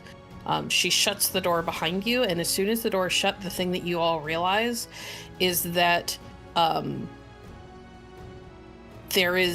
you are in a space where it feels like you're not going to get nearly as much sound from outside the walls as you get from inside the walls. Does that make sense? Like you're not going to have a lot of sound passing in and out. We are soundproofed. Soundproof room. Not fully soundproofed. It's not quite that good, but there is significant Sound baffling. resistant. It is sound resistant, and probably, and for those of you who are artists, who are musicians here, probably because of all the books.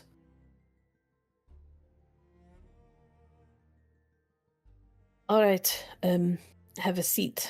And she gestures.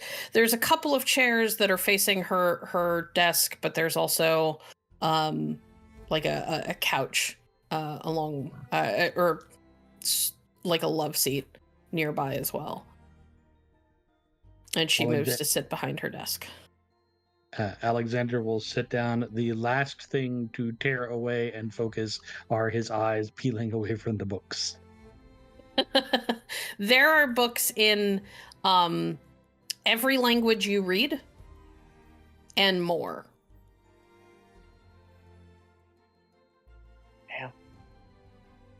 Alonso does not sit. He will stand unobtrusively, but with a clear view of both her and the door. Okay. Viviana will sit in one of the chairs that is in front of her desk.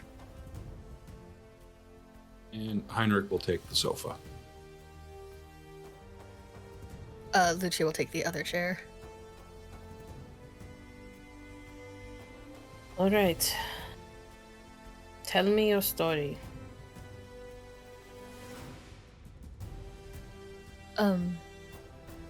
I left Vodace for Henri, and when I arrived here, he was missing, and I may have foolishly done as I am doing now and explained this to his mother. And she tasked us with finding him. So you are working for his mother, who put him in prison, I assume? Only to the extent that it finds Henri. Explain. Well, then she sort of nervously looks over at Alexander. We have been charged to find Henri because the Duchess was unaware that Henri was not in his prison cell until young Lucia here came looking for him.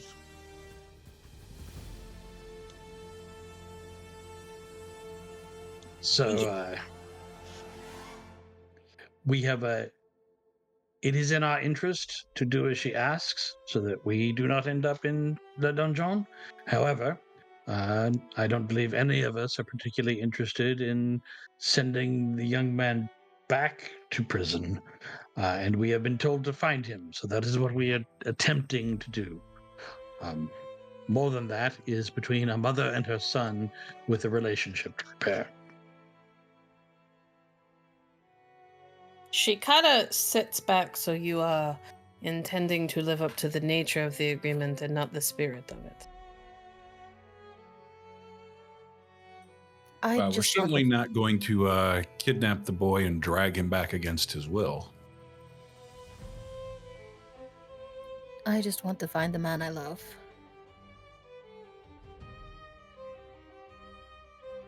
Ada glances at all of you. How do I know that you are not lying to me? You have proof of any of this?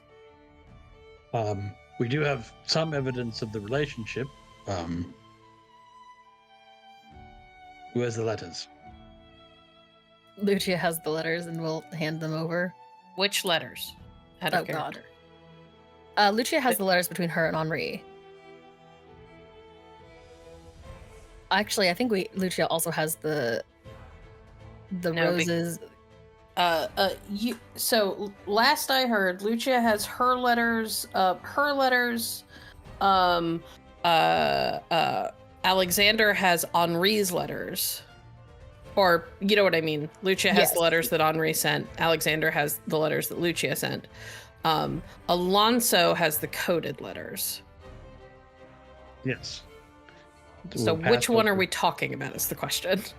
Pass over the letters from Henri and from Lucia. Okay. If I may, I would be happy if there is some information you can provide us to provide some assistance in trade. I am a medical professional. You are clearly under duress, Madame Chevalier. And if I thought you could help me, I would accept such things, but you can't. It is not something medicine can cure. Is the noise we heard, no? That is a matter you should forget about when you leave here. I do not forget so easily, especially when honor calls me to aid those who so willingly aid others. If there is a service I can provide, or I do not wish to speak for the group, I think I must. She looks you over. You are a swordsman, yes? Indeed, yes. If a swordsman could help with this, don't you think that having an entire chapter house of knights at my disposal, it would have been taken care of by now? I appreciate your offers, I do. But this is not something that you all could help, and it's not something I would allow you to try to help. I've lost too many people trying to fix it already.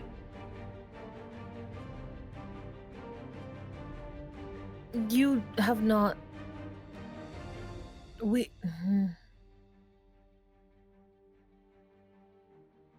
Surely there is some arrangement. What makes you think that this Henri is tied to the Knights of the Rose and Cross? Mostly his choices in decorating. The cell he was pulled from had a symbol of the knights in it, and a multitudinous hidden rooms, or hidden compartments. And the decor of his apartments was very referential. Also, I suspect this may be connected, and I produced the dagger. She reaches out for the dagger. Hand it over. She takes a moment to turn it in her hands. I see. I know who this belongs to, but I cannot tell you. For their sake. I don't know how you found it. And if you found it in the dungeon, in the cell of someone who escaped, that is... Let us just say that they're a good person who could not afford to get into trouble for something like this. We are going to follow a lead or a suspicion. What I can tell you is Henri Ra-Irain spent a single night here. And then was moved out of the city. Where was he moved to? She gives you kind of a hard look. We do not need specifics, nothing that would endanger your operation. We understand the importance of secrecy in this matter. We just want some assurance that he is okay. He is safe. If the young lady were to write a letter to him, would you be able to arrange to have it delivered to him? I would, of course. And if the young lady were to get a horse immediately upon leaving here, in which cardinal direction might she fly? She kind of gives a little half smile, which makes the scars on her face crinkle a little weirdly. That is a funny thought. It would be, had you not seen it many times. I have already left one country for this man. I meant it is a funny thought that you thought that would work. Henri is safe. I can tell you that. I hesitate to give his exact location given she kind of gestures vaguely at all of you, your association with his mother who put him in prison in the first place. It was not I imagine it was not a small amount of effort that got him out of that cell. I had assumed that your organization were the ones that removed him from the cell. Is that incorrect? There are a great number of people in our organization, Lord von Groth. I cannot speak for all of them. And even if we guessed, you would not tell us if we knew. Not unless you give me some reason to believe that none of this would blow back on the people who did the good deed of getting him out of a cell he didn't deserve to be in the first place. And how might we convince you? She kind of spreads her hands. Thought of that. Would it be possible to get a letter from him for his mother stating that he is safe and has no intention of returning home at this time? If he wishes to send such a thing. I Indeed. don't see why not. But he could have done that on his own already if that was his intention. Well, if he is a man deserving of rescue, I will rely upon his honor that we are in somewhat dire straits so long as he remains simply missing.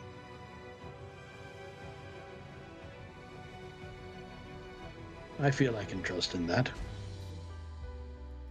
Henri and my love was conducted through letters. I would at least beg that we could get one to him again.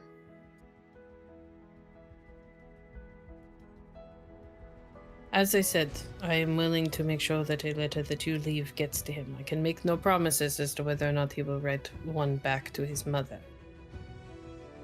And I can attempt to get a letter to you from him if he sends one.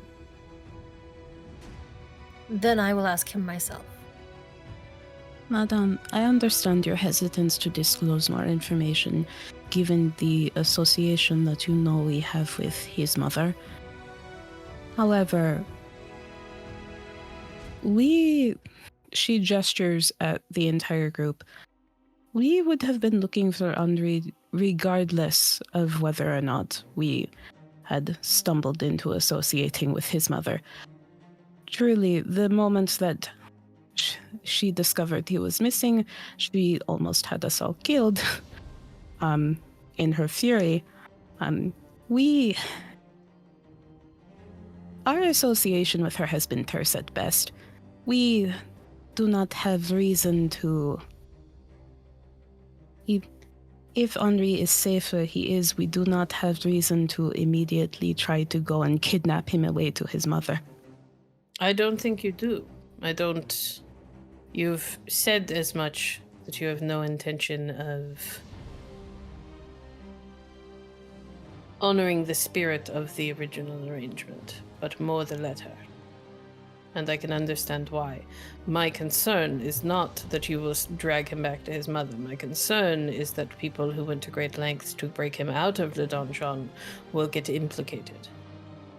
Well, if we knew more, we would know where to avoid. We would not like to accidentally reveal anything either.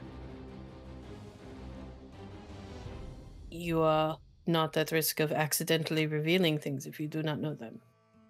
But if we go to the our next suspect, what is to keep any of us from just reporting what we do know now? Cata lets out a slow breath and puts her elbows on her desk and looks at you. Did you find anything else when you looked into his disappearance? The bag of roses, blooded. Bag of roses? I think I still have it. And You do. Lucia will produce that as well. She opens the little sachet and very carefully pours or shakes the rose petals free. I see. If I were an organization intent on not making my associations clear, I might not use a flower that is associated with that organization. Yes, this is not ours, I don't think. If it is not something we typically use. Might have personal meaning to someone. There are No. great... Sorry. Go on. There are a great deal of loud sounds coming from your house. Yes. And Screaming. I have said this is something you should forget about when you leave. I only bring it up because it is known that Porte rips screaming, howling holes in space. Believe me, if it was simply a sorcerer, or even a number of sorcerers causing that problem, this would be a much more easily dealt with problem. I see. The evidence we have now, including the roses, does point to the chapter house. And there is not... We are beholden to the Grande Dame to let her know what we know. And perhaps she will come to her own conclusions.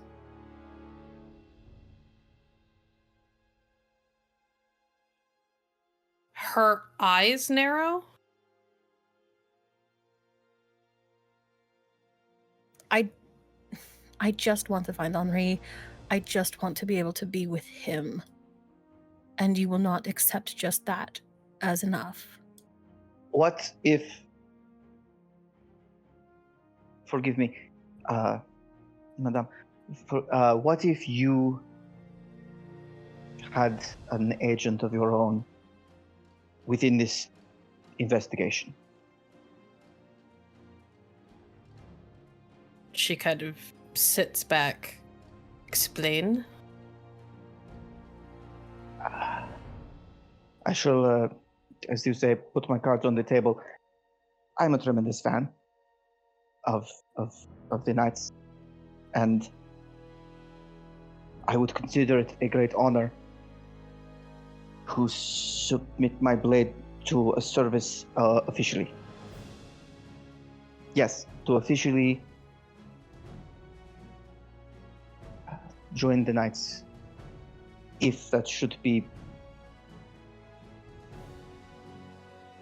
I would I'm like very afraid, much. Senor Hernandez, that is not how this works. One must be invited.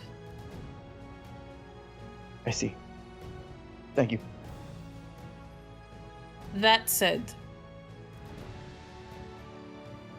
prove yourself, and perhaps invitations will one day be extended.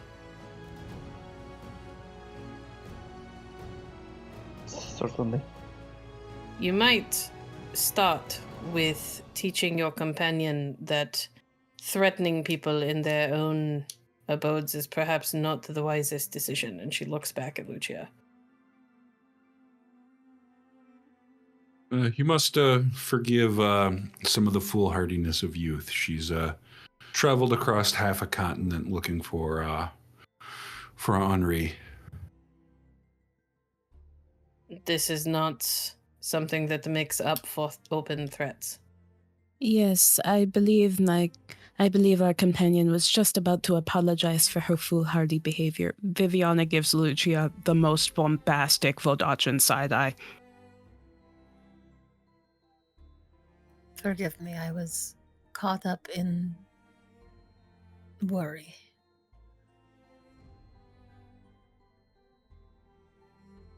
I think she understands that threatening somebody who has so far been extremely accommodating to us and provided us with more information than they needed to is not necessary. That we ourselves cannot verify. A point has come to my attention as we talk on this. We investigated Henri's rooms and found a subtle sign indicating the knights. Your order. We investigated this cell and found it scratched, not overly hidden, as well as rose petals. I cannot explain the rose petals. It is not, however, uncommon to find our sign in places where people feel hope is lost. I see. So you do not suspect that someone has done this to implicate you? No. I think it was a cry for help. Something to keep him going while he was moldering away in a cell. Gracias. Thank you.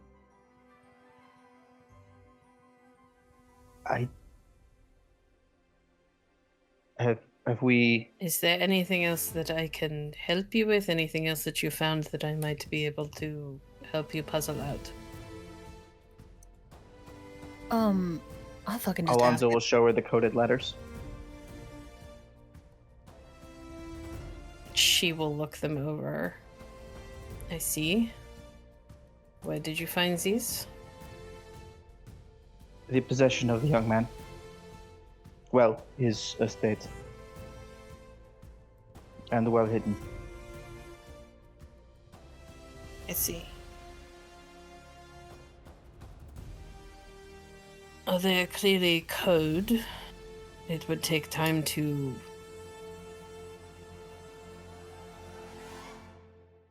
sort them, figure out Not one of yours, though. what they are saying.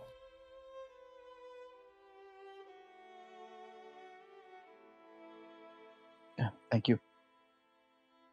Have I seen anything like what I saw where she's just blinding when I tried to go through Sorte? You don't have a cult, do you? Don't think I could. It is technically a knack, but it's an advanced knack, I think, under Scholar.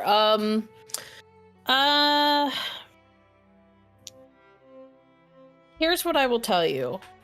There are stories about people whose arcana and threads no Strega can read. They are kind of terrifying to any to Strega in general. They're like a story that gets whispered about because nobody could figure it out.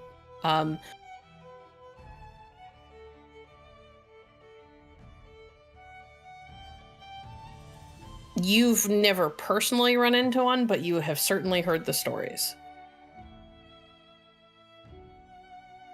Fuck it, I've already threatened her once. Madame?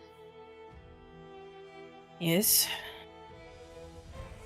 Why can I not see your threads?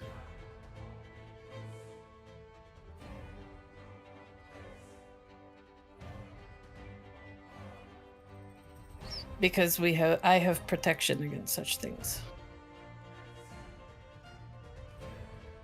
I was not aware such a thing was possible. I doubt that. Very much.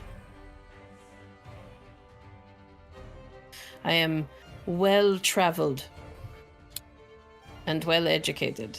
I know the stories that are told in Vadache.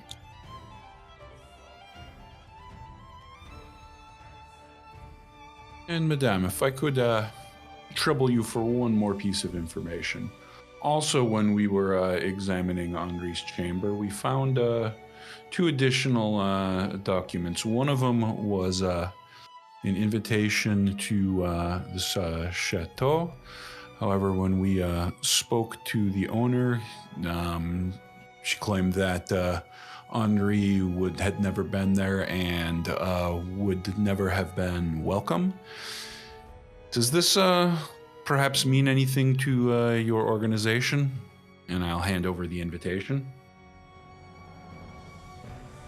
She takes it and looks it over and gives a little shake of her head.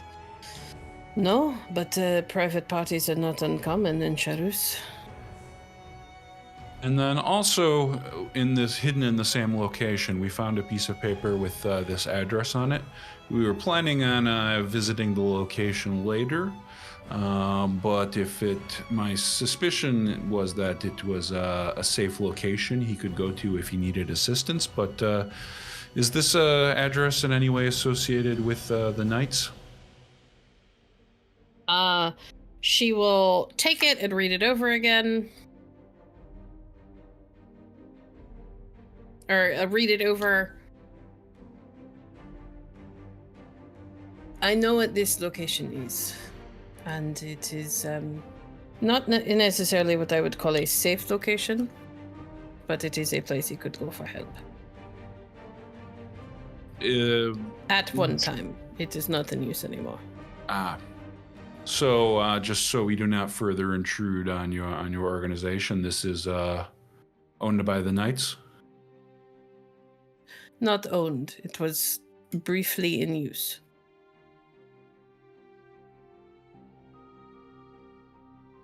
But as I said, we're not using it now.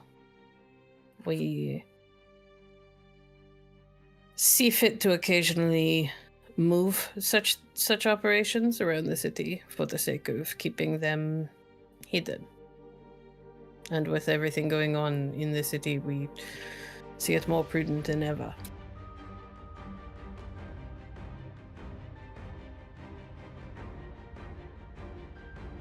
But depending on when he first got this, it likely could have been in use at that time.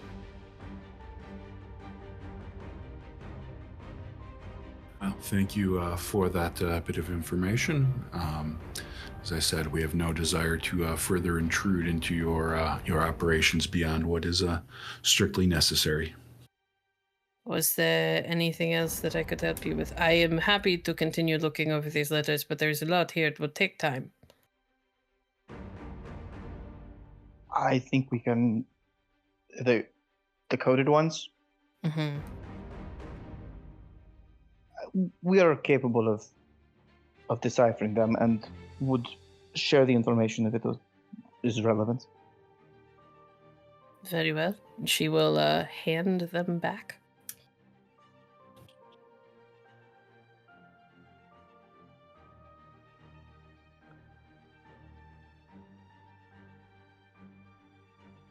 Was there anything else that you found that I might be able to help you with?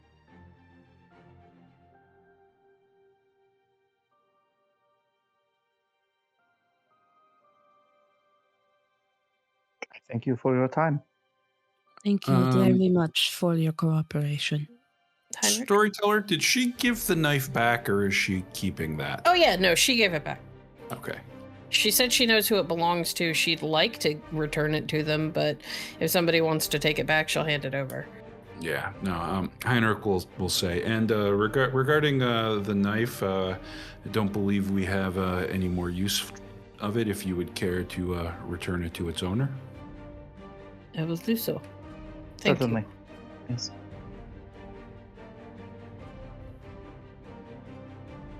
Did you want to write your letter here so that I can see to it that it is delivered as immediately as possible? Yes. She will reach into one of the drawers attached to her desk and pull out paper and quill, or parchment and quill, and hand everything over. To Lucia, even though she knows you're a Strega. Lucia looks actually really embarrassed before handing it over to Alexander. Alexander will quietly take it. Will you excuse us? Of course. she will take a couple of things off of her desk, tuck them into one of the drawers, and lock it. And then we'll we'll get up and leave the room. Shut the door behind her.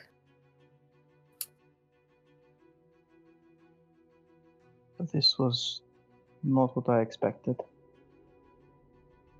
Yes, this was far more productive than I anticipated it would be. She knows where Henri is and she just won't tell us. Of course. But you can understand her hesitation.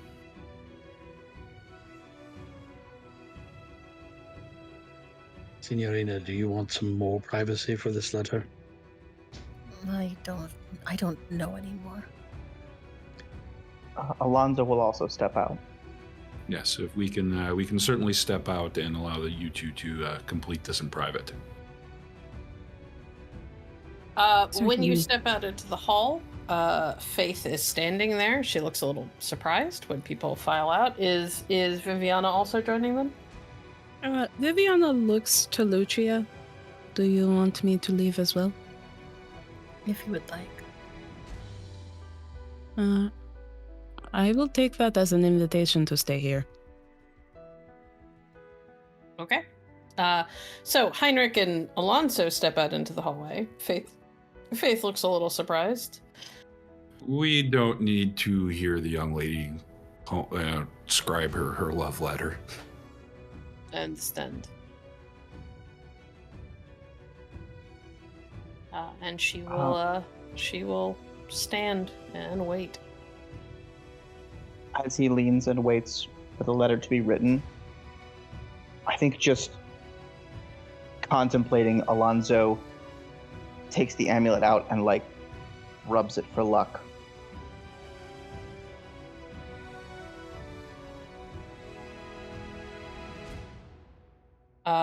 She'll kind of glance at you when you do it, but doesn't say anything. Cool. Back in the office. Should we have shown her Alonso's amulet? Well, no, I don't know that it's related to Henri. I did not think so either. I do not think there's any reason to involve her in that. Perhaps not. She is impossible to see with Sorte. Really? Blinding.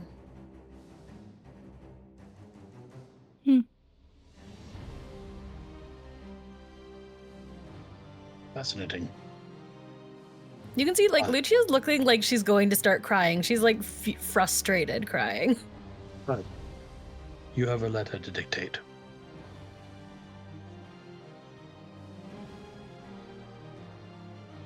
I don't even know what to say. You can tell him how you feel if you're frustrated. After all, you're always the one who has to come to him. How do we know he was not coming to me?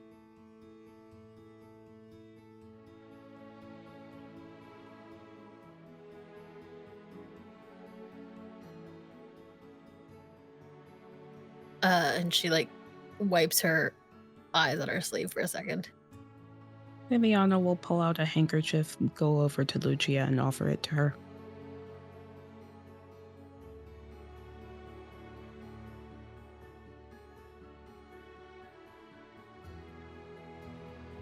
I know that it's frustrating to be away from the one that you love.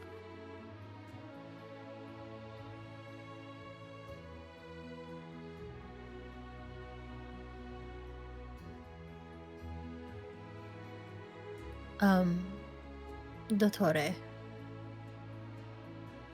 Yes, signorina.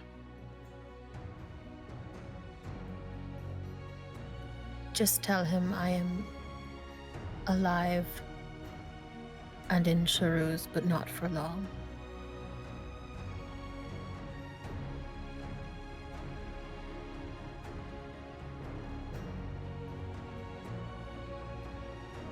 Would you like for him to write you back? And yes, to please write back and assure his mother that he is alive and well, but will not be returning. Or Presumably whatever he's his not wishes returning. are. We do not know what that is. That is between him and his mother. You can apologize for me not letting him know I was on my way. I could not help that.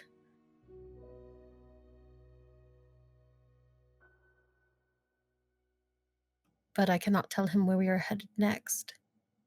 We have to kidnap an empress. There are not many places after that we can go. Certainly not Montaigne. To be fair, we don't know where we're headed next, so it's not a lie. Maybe don't mention that bit out just anyway. No, of course.